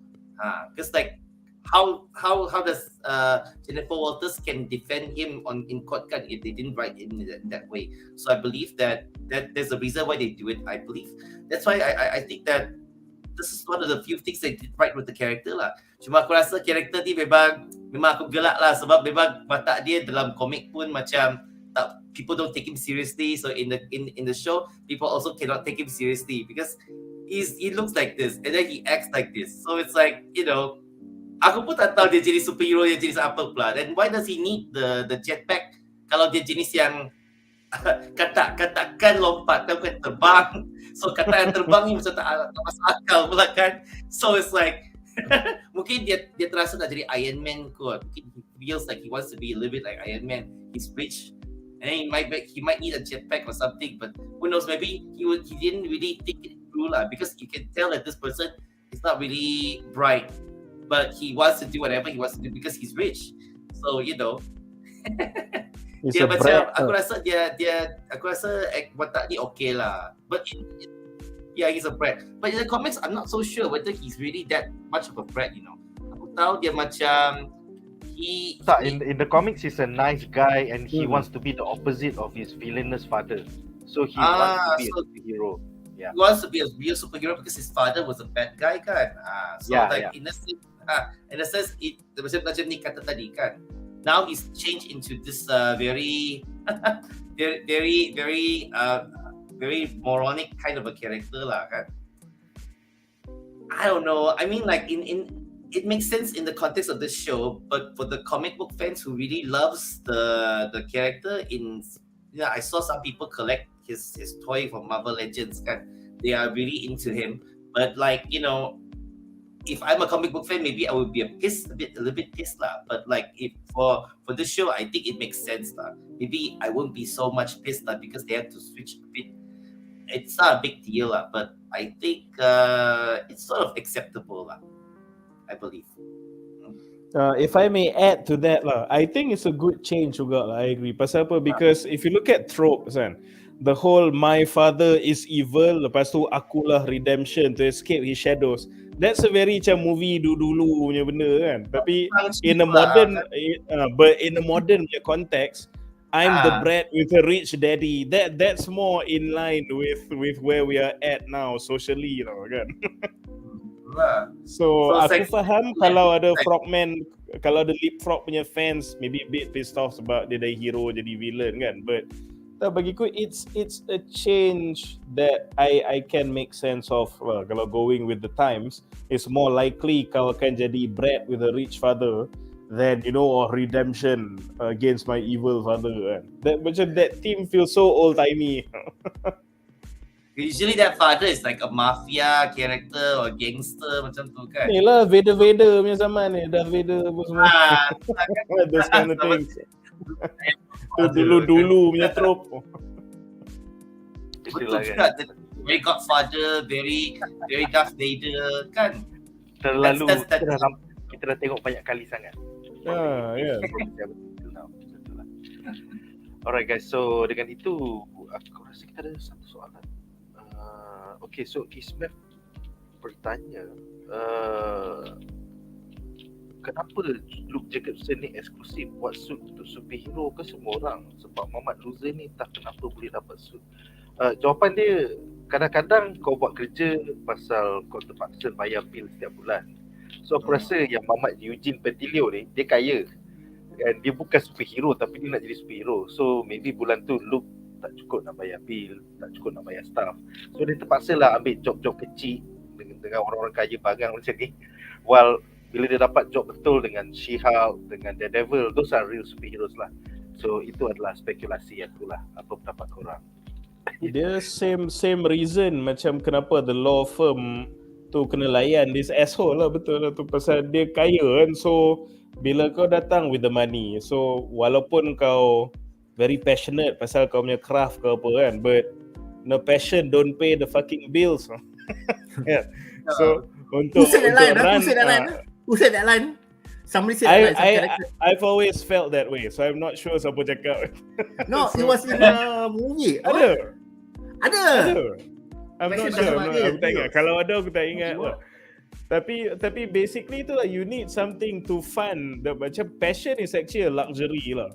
So kau nak follow your passion, you need a financial foundation untuk fund that passion. So dia ambil a job macam Mamat ni bukan superhero pun. Aku nak suit, okay lah, fuck off lah. Buat, kau bayar aku, okay. So then aku boleh work on this actual superheroes yang aku nak buat suits for this guy semua kan. Ataupun dia boleh dapat recommendation code, sebab kalau dia buat suit untuk pelbagai orang, last dia orang ada word of mouth yang bagus, dia boleh dia reputasi dia bagus lah. That's why he was aku rasa kenapa dia sanggup nak masuk ke court juga, sebab dia nak mempertahankan reputasi dia. So he's actually a really good suit designer. It's just that people didn't give him credit enough kan to make sure to shame him in that sense. Padahal rupanya klien pula yang tidak ikut instruction. Bukannya dia buat suit defective kan? Dia tak ada buat suit defective. Like that's why he needs that type, one is money, two is reputation lah. Sebab kalau dia tak ada reputasi yang bagus, nanti macam mana dia nak buat business yang akan datang kan? Macam mana dia nak buka franchise kan? So it's like, yeah lah, like I agree also with what Munir says.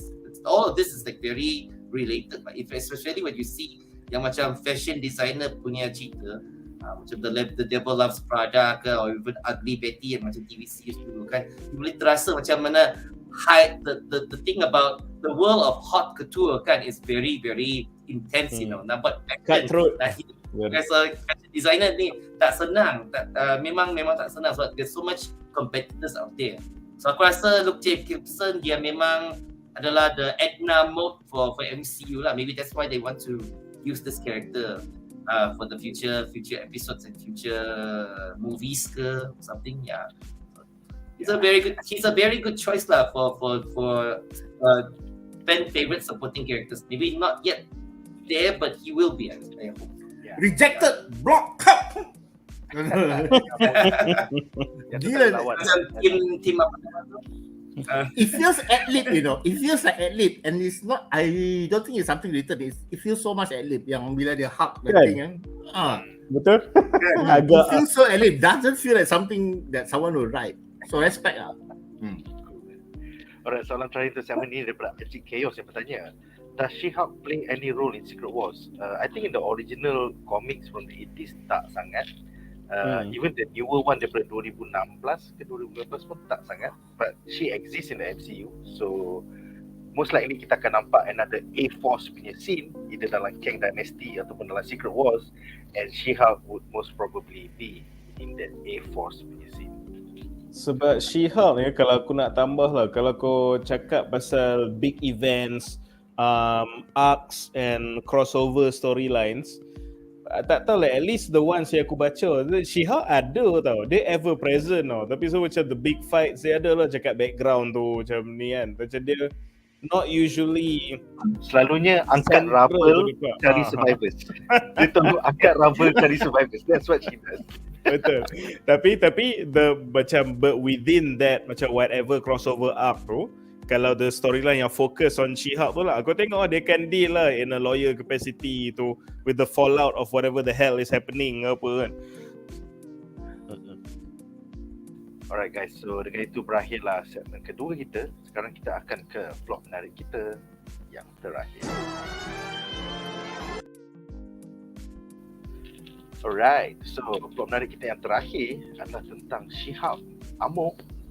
So dalam segmen ni aku ada satu soalan untuk semua panelis.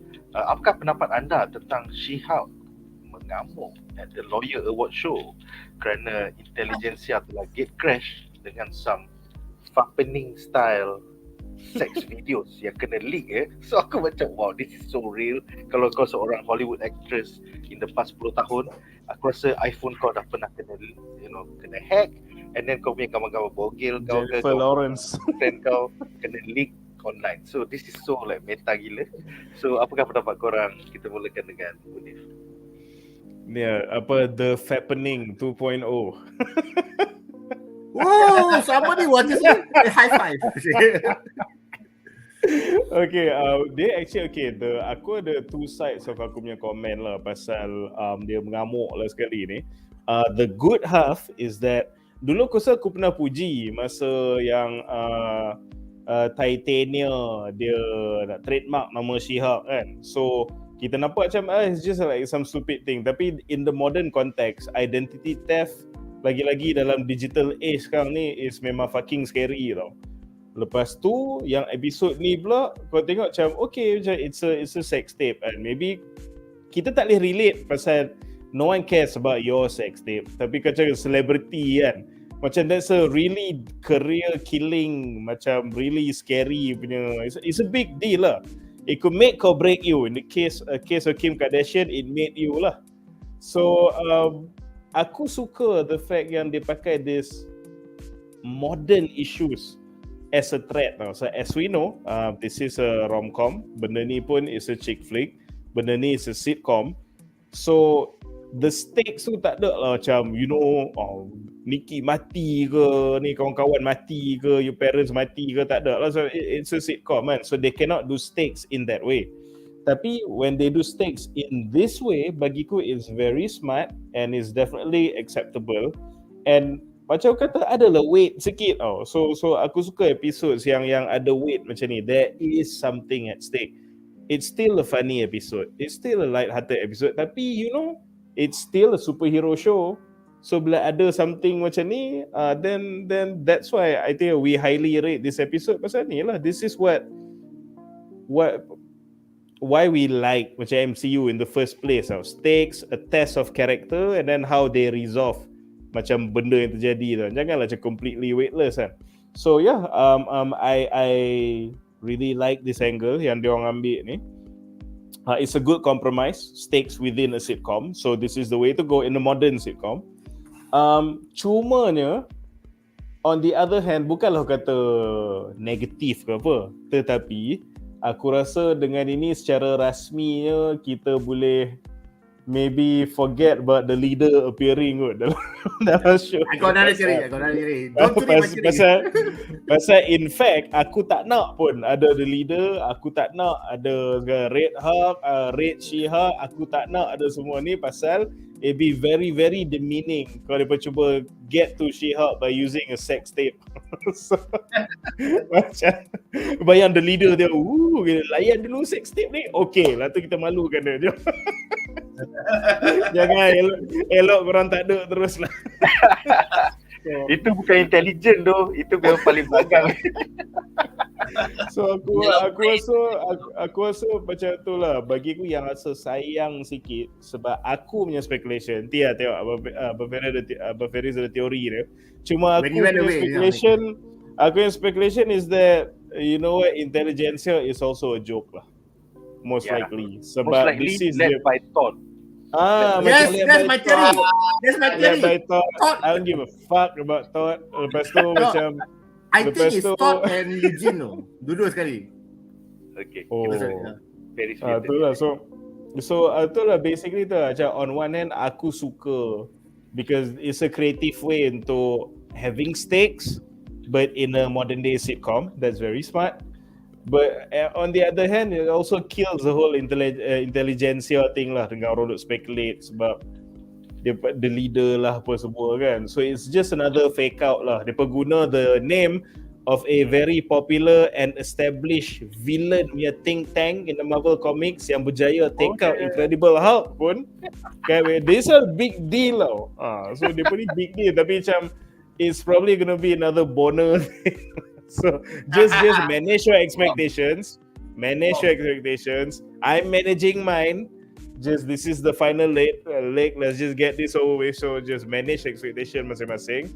Aku rasa it's gonna be one of those boner things. So pasal it's a sex tape. Aku pun tak mau all this heavy hitting enigmatic villains involved with this plot because it involves a sex tape. So baik jangan terlibat nama-nama besar ni. Betul. So tu lah. Dia macam plot villain yang paling sampah. Kita akan keluarkan sex tape dia. Tapi again untuk scene ni aku nak reiterate Bruce was right. So aku suka that part of this scene also. Kerana if this does not humble She-Hulk, kalau dia tak nampak lagi benda ni lah actually benda yang Bruce nak warn kau macam ni lah sih, kau jadi a menace and a danger to family and friends. Aku cakap kau tak nak dengar.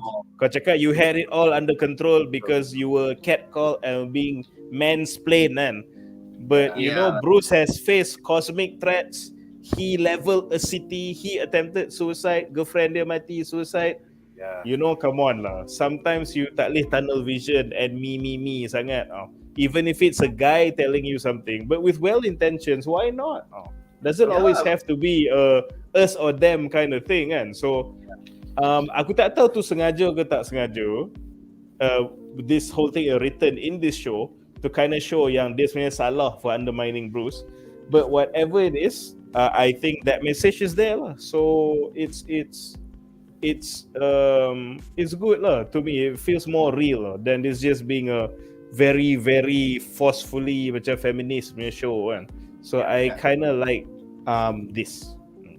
Sebenarnya aku rasa plot point ni nak tunjuk hubris iaitu Jennifer Walters ni seorang working woman, professional. Sampai kau tak nak dengar cakap Bruce yang dah mengalami worse. Worse. This is where the finale is coming in. Macam kau tak nak dengar cakap Bruce, kau ingat kau perempuan politik terror. I don't know, but I feel like this is the message being written by Jessica Gao, a female scriptwriter. So yes, silakan. Ferris, apa pendapat kau? First of all, kadang-kadang aku tengok show, aku akan mengkaji lah, dengan lebih mendalam, what's the meaning all about. Sorry, let me rephrase that. Aku selalu mengkaji, what's the whole meaning, the deeper meaning about it. Eventually, I didn't expect that she is going to mengamuk. But if you think balik, not only to what Bruce said, the word Hulk itself, is always associated with destruction. And the episodes before this, tak nampak apa. She's the goody-goody girl lawyer. Oh, I help. Just the moment, just one incident, dia dah bergamuk. On the other hand pun, if you notice, when things are going good for her, something bad happens. You see, dia dah get on with Matt Murdock semua, tengok something this one, this intelligentsia, I think. So she cannot catch a break, you know. And what type of people cannot catch a break? Superheroes can never catch a break, you know. So that is the burden of a superhero. So I saw it like that, you know. So a bit of sympathy, a bit of unexpected, but it had to happen. Bruce was right, and also it serves the purpose of, you know, the name She-Hulk. Hulk kena some, you know, destruction, damage, and everything, you know. I want to speak on, but it's prediction for season finale lah. That's it.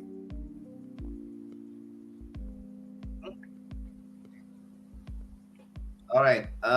My thoughts. That scene was pretty good lah, actually.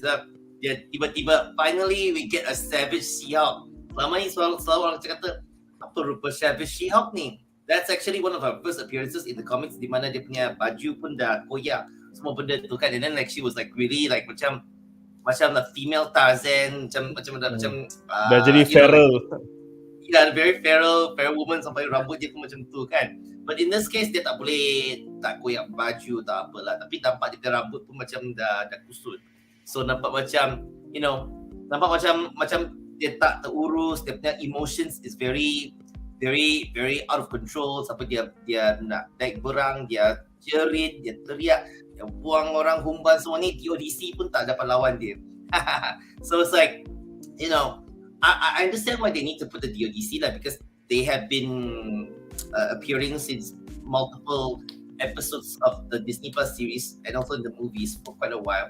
And having them there makes sense, even though potong steam. But you know, they gotta have someone to be the security team of that particular gala lah. So having the DODC makes sense lah. And then like She-Hulk, macam apa yang Paris dengan Munif kata tadi, she's at a point where this is the moment where she has to learn to accept herself. And then like what she thought previously, what she think that maybe her life is supposed to be, how she's supposed to approach her life, is not what she think it is. She always will have a target paint on her back because she is a Hulk. She is related to Bruce Banner and she's a superhero. And so nak she has to accept her life as change. You know, she cannot just keep saying I'm a lawyer, but I'm a superhero lawyer, but you're not doing any superheroing. And then there's a lot of risk that comes together with that.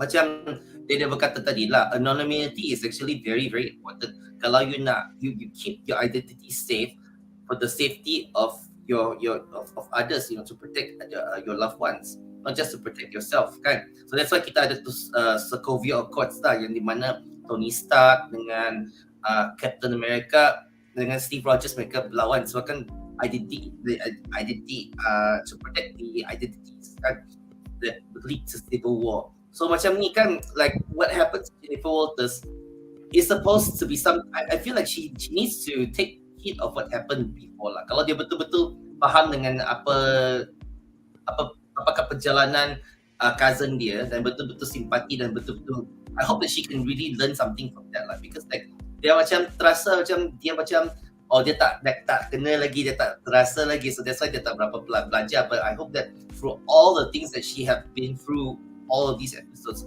hopefully she will change her own mindset lah, maybe her own, you know, her own outlook in life lah. Sebab dia tak boleh macam begini selama-lamanya kan. So like I hope that her character will have some growth, and then she will eventually learn to accept that she has a double life, and then she has to make peace with both parts. That she's both She-Hulk, she's also Jennifer Walters. They both can coexist together.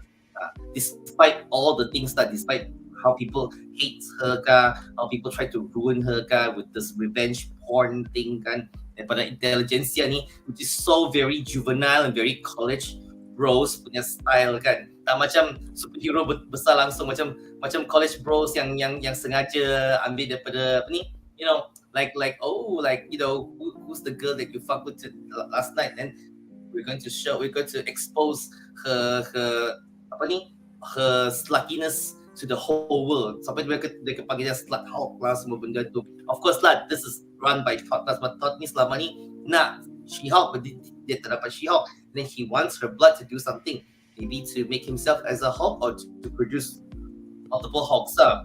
Is it for the leader? We don't know, but maybe possibly the leader pun tak ada kaitan dengan intelijensia. Who knows, that's a plot twist. Mungkin itulah plot twist dia. Intelijensia mungkin tak ada kaitan dengan the leader ataupun modok langsung. Intelijensia maybe just created by Todd only, most likely lah kan. So it seems to go there. Agreed. Yeah. So it's like I also don't expect much. I also don't want. I mean, like this show, I never really got much disappointment lah. The only thing that I always get disappointed is how they write Titania. It's like I just feel like they really wasted the character. Kalau pasal macam apa tu, wrecking crew dengan how they deal with She-Hulk, I don't feel that much pain lah. I just feel like they have such good material source with Titania. Selama ni aku macam, I just feel like they didn't do much with her. But I do know that Jamila Jamil is supposed to come back in episode 9 lah. So maybe there's something there, but I don't know what they're gonna do with her character. So, you know, hopefully there's something going on. I don't know. Can we see She-Hulk and Titania as friends in the future? That could be a trope, right? That could be a comedy trope kan, di mana the female lead and the rival can they fight with each other, can fight sampai jadi friends pula. It's possible Frenemies. Because frenemies. Betul, that's the right word. Thank you, Munif. I suspect so because in certain points I believe that Titania and She-Hulk macam ada team up before kan. So like in a sense that this could happen if they write those. By Dan Slott's run, they become friends because they have a weekly fight club where they just meet up and beat the shit out of each other. But they're not enemies anymore. Yeah. That could happen. I believe so. So you know, looking forward for that lah. Looking forward for that. So I think that's what I can say for this episode lah. But I feel like Savage She-Hulk, I hope that she will make an occasional appearance lah once in a while. Takkanlah cuma sekejap saja dalam episode ni kan. Hopefully she might appear in future movies kan. Because Savage Hulk we've seen multiple times. At least we see like, Savage She-Hulk kan. She would have that kind of appearance in the movies as well. Janganlah so much. Yeah, probably something. I hope by Secret Wars nanti kita akan nampak Savage She-Hulk kembali. So kita ada 3 komen menarik. Pertama, Shikamaru bertanya pada pendapat premis siapakah the Hulk King? Teori Brazil aku Samuel Stearns aka the leader. Well, aku agree dengan Munif dan juga Ferris bahawa it might be as lame as Todd. But my theory is it could be Todd and Eugene tu sekali tau. Sebab when they showed the video, ada 2 karakter pakai mask tau, macam anonymous. So 2 people. Kenapa 2 kan? Kenapa 2? So think about it. Todd and Eugene have rich parents. So they kind of like, you know, double gang. And Josh could be someone along with it's a ridiculous theory lah, but you know, it feels possible by mine lah, because their sons are rich parents, mesti gang, you know. And dah lah taught to stalker, so she has everything on the internet lah about She-Hulk. Oh my god. Silakan pendapat kau, teori kau, siapakah Hulk King? Hulk King most likely is Todd. I would also agree as well with Ferris and Munif, because like, you know, siapa lagi kan, he was always in previous episodes. Cuma kita baru saja nampak Leapfrog ni kan, macam nama Eugene Petilio. Kita baru nampak dia dalam episod ni. Tapi Todd was with her since episode 3 if I'm mistaken. He appeared and then sometimes sparingly episode 5, episode 6, lepas tu beberapa episod kan. Aku rasa, and even in this episode as well kan. So it's like, you know, he's supposed to be like the villain in this series one. Macam Agent Hayward back in WandaVision. I don't know, a self-created character for that show. Macam ada beberapa karakter watak baru ni, macam dicipta untuk khas untuk TV untuk TV series sebagai mereka punya villain. Macam masa ingat ke the female agent in Miss Marvel tu, dia macam tak ada watak ni dalam komik kan. So I feel like Thor is definitely the Hulking lah. Because Hulking pun macam tak ada kat dalam comics tu, cuma Hulkling saja ada dalam comics. So it's like, you know. Okay, I got idea. Okay, I think Thor is the Hulking sebab you know, Thor ni kan gila stalker kan. So Thor always wanted She-Hulk to be the queen. So he calls himself the Hulk King. Oh my god. Cheesy gila. Maybe that's why dia obsessed dengan dia kan. Dia nak Kan that's why dia panggil dia Hulk King. Because he wants She-Hulk to be the queen. Oh my god, yeah. Even I think in this episode dia cakap my queen. There you go. There you go. King and queen. And then also there's another clue dalam this episode when Daredevil said Eugene Leapfrog is the true villain. So that's why I kind of put them two and two together. Okay. Silakan Munif.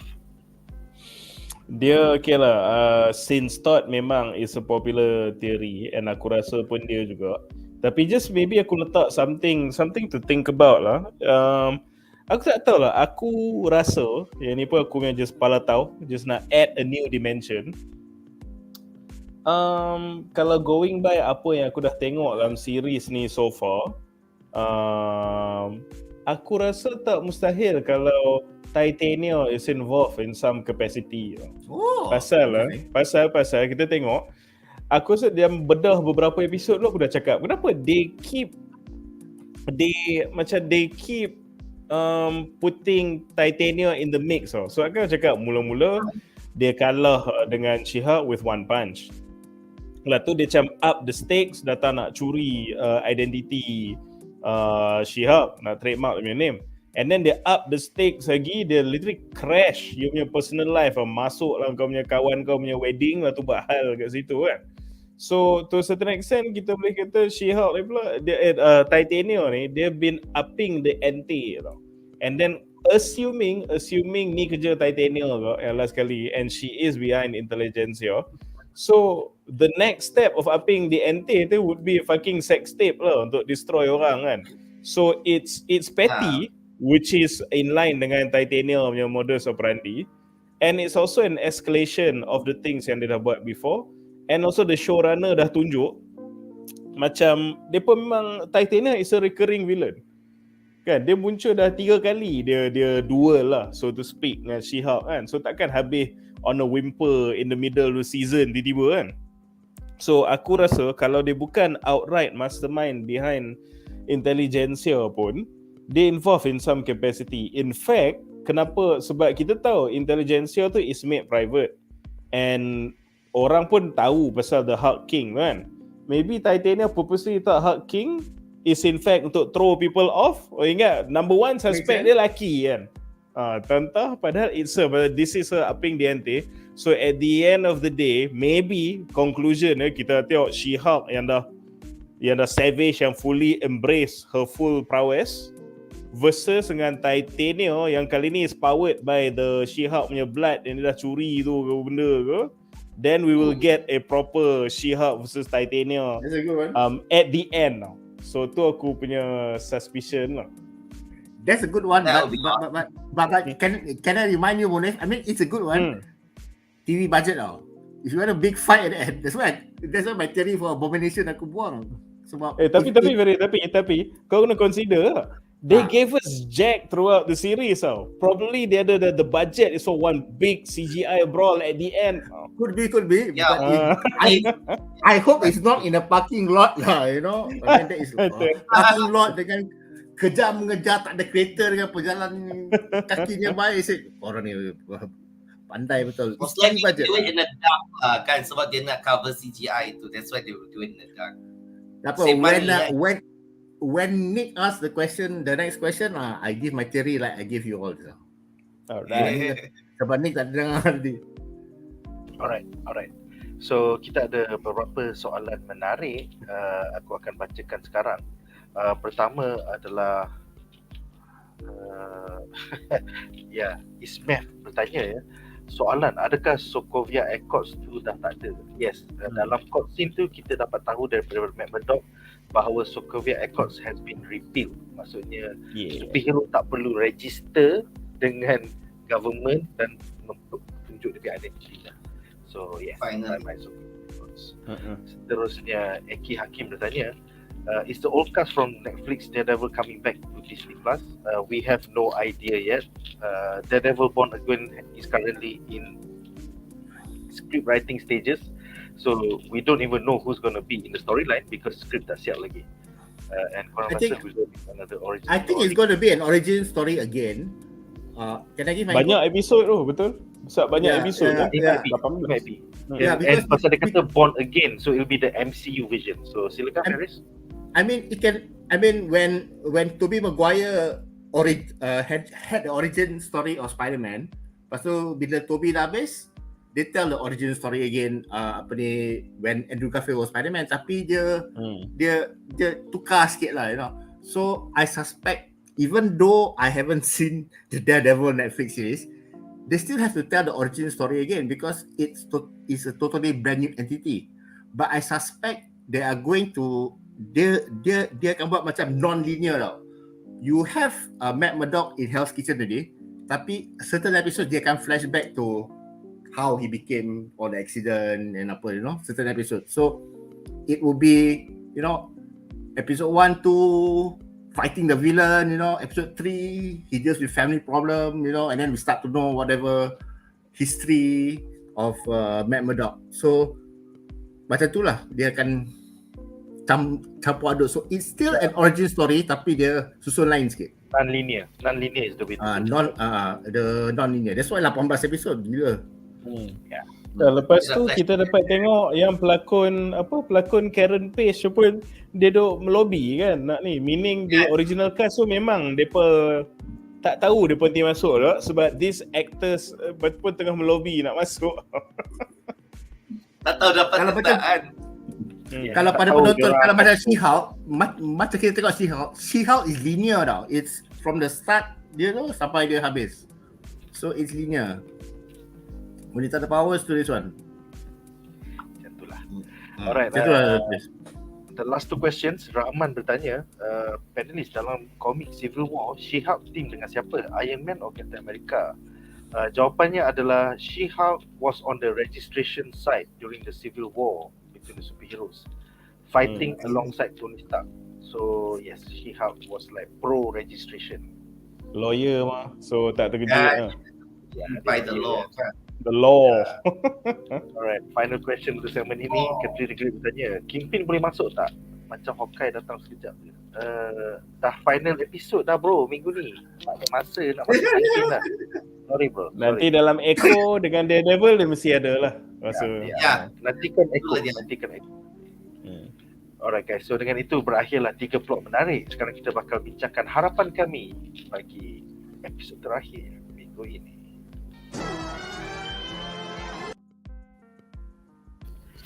Alright, so apakah harapan korang untuk season finale She-Hulk minggu ini? Kita mulakan dengan Faris. Silakan Faris. Well, okay, padahal cerita. I'm hoping for an actual cliffhanger lah, you know, yang betul-betul cliffhanger. If you look at the at the other series macam WandaVision, Falcon, Loki, they're not exactly cliffhangers. They have a resolution of what's coming next. So I would love a cliffhanger that you don't know what's coming next.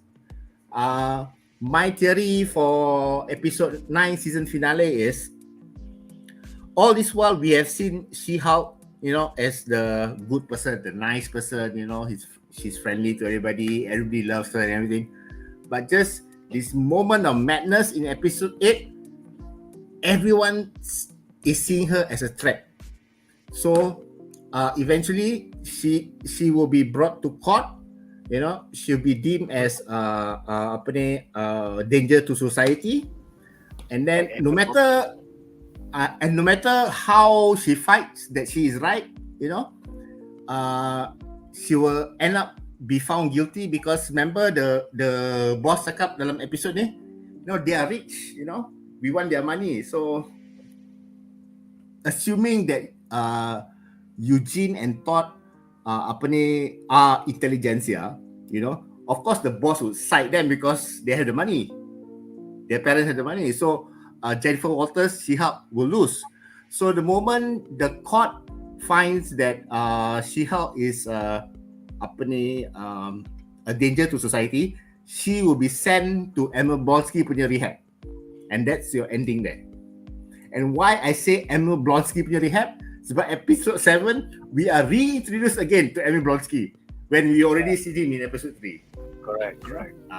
So and then the ending will be there, and then we will tengoklah what should we do next in season 2. Okay. Seterusnya silakan Justin, harapan anda untuk season finale She-Hulk. Aku setuju dengan yang cakap Paris cakap Emil Blonsky akan muncul dalam season finale kan, because there was a scene of the Abomination pakai t-shirt tu yang dia jumpa dengan tu banyak orang, tapi aku tak tahu dia scene rehab dengan Jennifer tu jadi ke tak lah. Cuma aku rasa bagi saya, harapan saya untuk episode finale ni, it will be a resolving finale lah.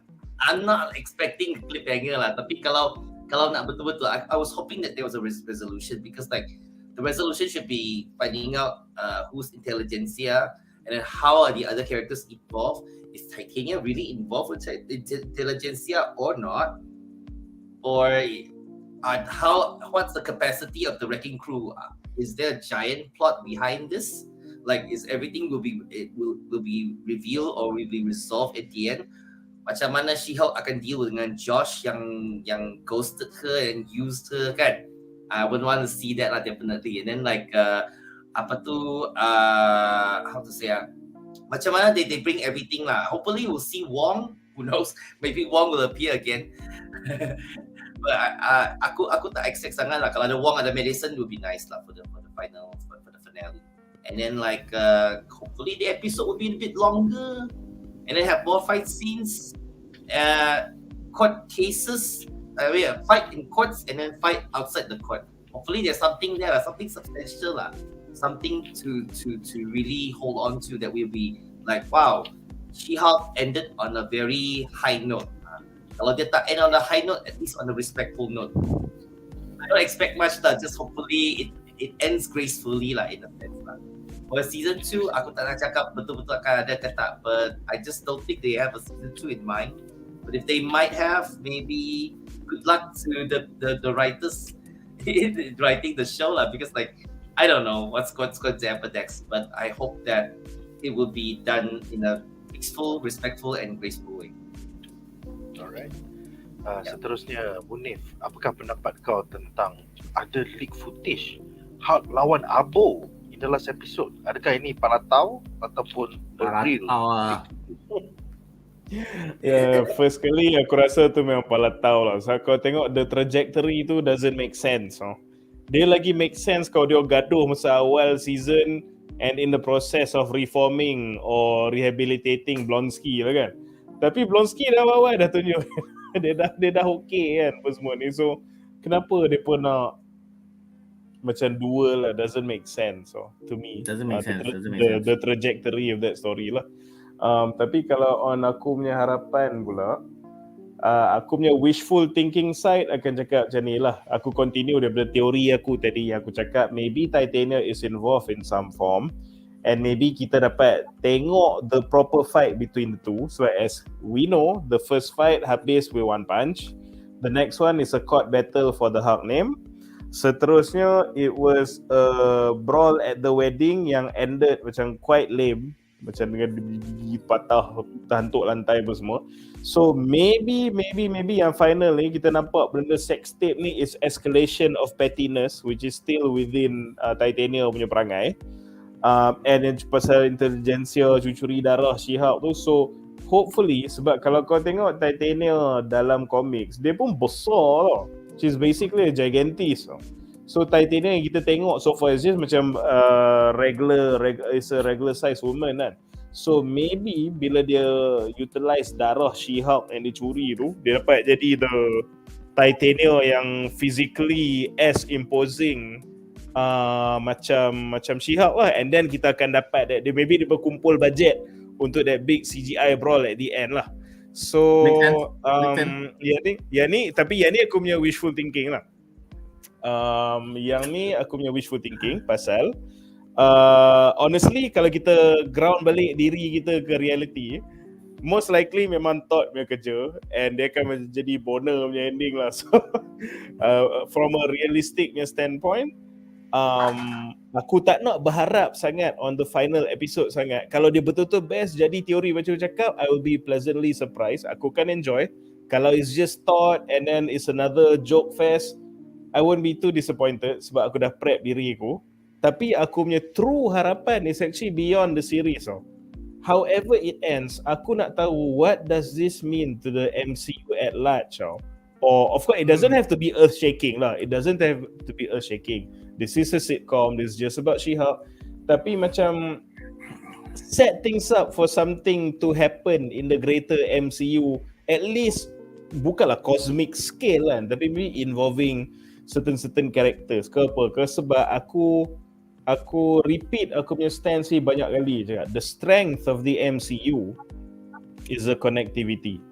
Kita suka di MCU is because of the connectivity. So aku agak annoyed dengan Moon Knight punya showrunner sebelum ni sebab dia macam bersungguh-sungguh tak nak ada that connectivity, pasal macam it's not something to be ashamed of or to avoid, pasal that is literally what makes the MCU great now.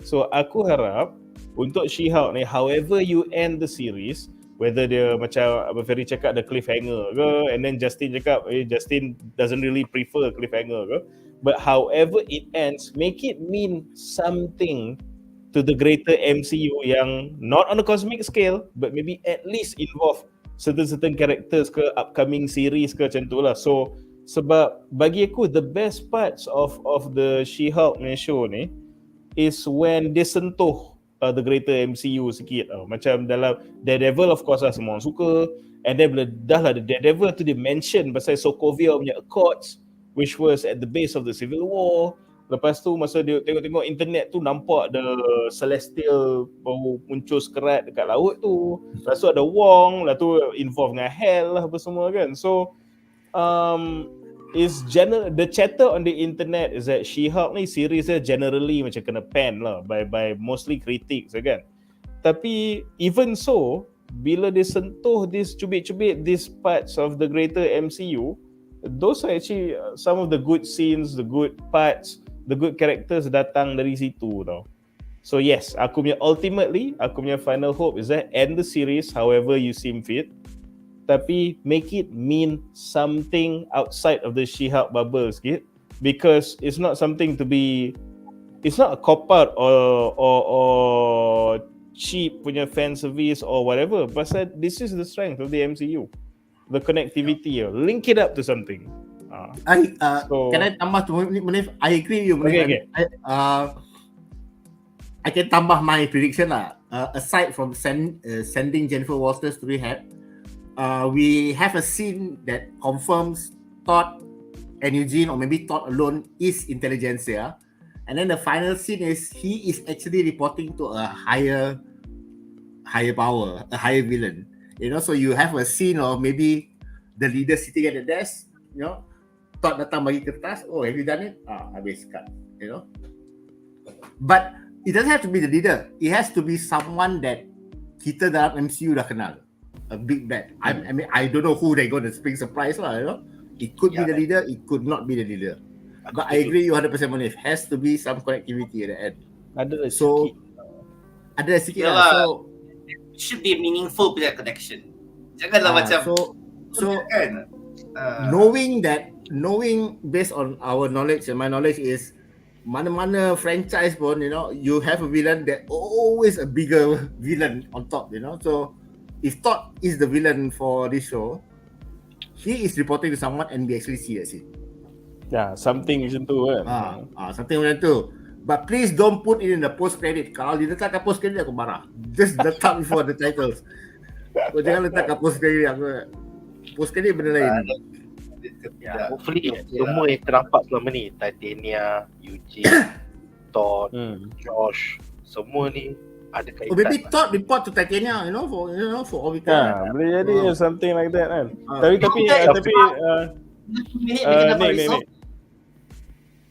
Oh, Titania report to Todd. Oh. Tapi macam tu lah, taking another example of another series yang baru je lalu, and then was universally, macam bukan universally tapi macam ramai juga chatter cakap saya tak suka the series, which is Miss Marvel kan. Kalau tengok series Miss Marvel pun, okay, dia ada naysayers, dia ada yang suka, ada yang dia, but however you feel about the show, ending dia pasang the X-Men punya team tau. Kan? So macam that raises macam orang, whether kau suka tak suka the show, be like, oh what's going on, or how are they, macam dia suddenly interest swells up. So that's why, so talking back about She-Hulk, this is why aku nak that connectivity, because this will help you end on a high when you plug into the greater universe, or even a bit. So itulah. It can also be a shot where Todd goes into the room, dia tutup pintu, lepas tu ada nama on the pintu, whoever the something lah. Sebab macam aku tengok Moon Knight was a really awesome series. Tapi showrunner dia degil gila. Dia macam mati tak mati. Macam this is our own microcosm. Everything else can fuck off. But macam tak faham kenapa why so adamant to do that when that is one of the strengths of the shared universe. So I mean it's still a good show, Moon Knight. Tapi kan tak lah. Aku rasa dia tak really get that persistence, so aku tak faham. I believe dia susah nak connect tau. So mungkin usually kenapa phase 1 to phase 3 kan sangat successful, sebab Kevin Feige ada kat sana untuk kasih like tell people which one should connect to where, mana yang dia nak approve kan. Mereka ada storyboard writers. Tapi kalau macam phase 4 ni nampak sangat macam they are telling their own stories in their own spaces, macam Moon Knight kat sini, Shang-Chi kat sana, lepas tu She-Hulk kat sini, lepas tu Multiverse of Madness kat sana. Tak nampak sangat ada connectivity. That's why I was saying for the past few episodes yang kita macam buat pembedahan ni kan, there's no true line, macam dia tak ada connectivity langsung. Itulah yang macam Munir kata tadi, you're raising about a good point about connectivity, is that was it really connected in the first place in phase 4? And then in She-Hulk pun nampak sangat macam all the episodes were like they tried to make something very lighthearted and fun, but like nampak sangat macam they're not really serious in understanding their characters and trying to do what they're supposed to tell the story yang kita nak tahu kan. So I don't really have high hopes for the finale. Kalau cakap ada wrecking crew, dia ada mungkin intelligence hierarchy, mungkin wrecking crew, lepas tu Titania, lepas tu Josh, lepas tu Todd lah semua kan. Macam it could make sense on paper, but whether they can do it or not, whether they can execute or not in maybe 20 something minutes kan. Dah lah cerita She-Hulk is like 27 to 30 something minutes kan. So kadang-kadang macam aku tak tahu they can pull it off or not, kalau mereka dapat nak wow, this is a huge surprise kan. Kalau they can pull it off consistently as they can show in previous episodes, they will be promising. But this finale, I don't really expect much lah. Kalau mereka they can do it, kudos to them. But if they cannot do it, okay, it's okay, at least you try. Tak nak cakap negatif sangat lah kan.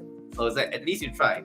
But whatever comes, hopefully it doesn't destroy the MCU lah. It doesn't bring the MCU down a notch yang sekarang MCU sekarang kan tak semerak macam dulu. It's not as exciting or not as fun or not as awesome as before. I just hope that this show doesn't take it down another notch. Like kalau benda ni asyik down saja kan. The quality macam everyone will be very depressed lah. Hopefully it doesn't go that way. But Werewolf by Night looks promising, so at least we have that. Aku salahkan Disney Plus. Disney Plus tambah show, kau tak tahu mana nak connect. Kevin Feige pun dah pening. Last time we just have the movies only, so I'm looking for his point of view, Korang kena fikir macam ni. The flip side is this. After Endgame, they just continue making more Endgames. So bila benda tu dah jadi common, benda tu tak special. So phase 4 ni is them experimenting different things. Macam cool down period sikit. So kita dah berjaya dengan endgame. Where do we go from now? So aku lagi rela kita ada phase 4 yang agak screwy ni, setengah benda best, setengah benda memang sucks. That means they still trying. Dia orang bukan kita dah menang, kita tak perlu buat apa-apa lagi. They're innovating lah, trying to innovate. Trying to innovate is a good thing, because kalau tidak, kalau semua filem jadi macam DCU where everything is dark, semua benda macam Christopher Nolan. Like I said in the WhatsApp group lah, you know, that there will be female driven superheroes, there'll be Muslim superheroes, there'll be all different kind of superheroes, different new things. Tak, sebab it's interesting that Munif brought up Miss Marvel last week masa Duan ganti you. I was telling Duan, macam Miss Marvel, aku ada anak buah twins tau, dia orang watch all this MCU superhero apa semua, dia orang tengok dekat on their iPad, on the Disney Plus. So they rarely ask me any questions about other superheroes. Sometimes they ask small things like, how come Captain America can lift the Thor hammer? Lepas tu aku jawab, you have to go and watch Age of Ultron, then you know why the hammer is story. But when it comes to Miss Marvel, they keep asking me question after question sampai aku kena Wikipedia tak nak jawab, So Miss Marvel, yes, although the critics and us nampak macam tak suka sangat, but for both those girls, twins, they are 11 years old, it fits for them, so different demographics, they capture different demographics. So when I watch Miss Marvel, kalau aku turunkan aku punya intelligence tu like macam budak 15 tahun ke apa, aku kan suka. I mean, it fits. So I think they did a good job for that demographic lah. Just kita orang semua rasa macam Tapi macam Nick cakap, a point yang Nick cakap tadi betul lah, pasal in a way the cinematic universe is not macam orang, okay, there's a lot of talk about ni sama dengan komik ke tak sama dengan komik ke apa kan, but at the end of the day what's happening now sebenarnya, macam Nick cakap, di tengah mimic what's happening in the comics. So pasal in the comics, macam aku pun aku tak baca semua. Aku generally macam aku kan suka baca the crossover event sebab dia penting, and then aku akan baca Thunderbolts, lepas tu maybe a bit of Spider-Man macam tu, and then Ghost Rider, Deadpool kan. So macam, tapi yang lain-lain macam aku tak baca sangat Iron Man, aku tak baca sangat Captain America. Tapi it all comes together in the end, but the individual content tu is not written for everyone, is written for dia punya target demographics. Kalau kau suka, kau tak suka.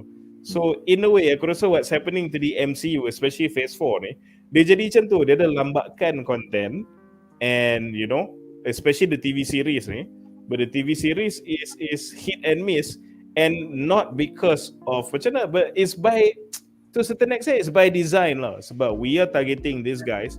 Macam anak buah kau very suka the Miss Marvels, but you like 30, 40 plus year olds yang suka action benda-benda ni, so macam kau tak suka, well yeah, no shit kan, because you are not the target audience. tapi but at the end of the day you're looking forward to phase 5 and 6 and all. Bila dia buat the crossover event, bila datang the Avengers movie tu, you need to remember what made MCU popular in the first place lah, and you need to give us that. Itu je lah. Because they need to sell toys and they need to sell merchandise. Kalau tak kan macam mana dia nak sustain the franchise? Kan?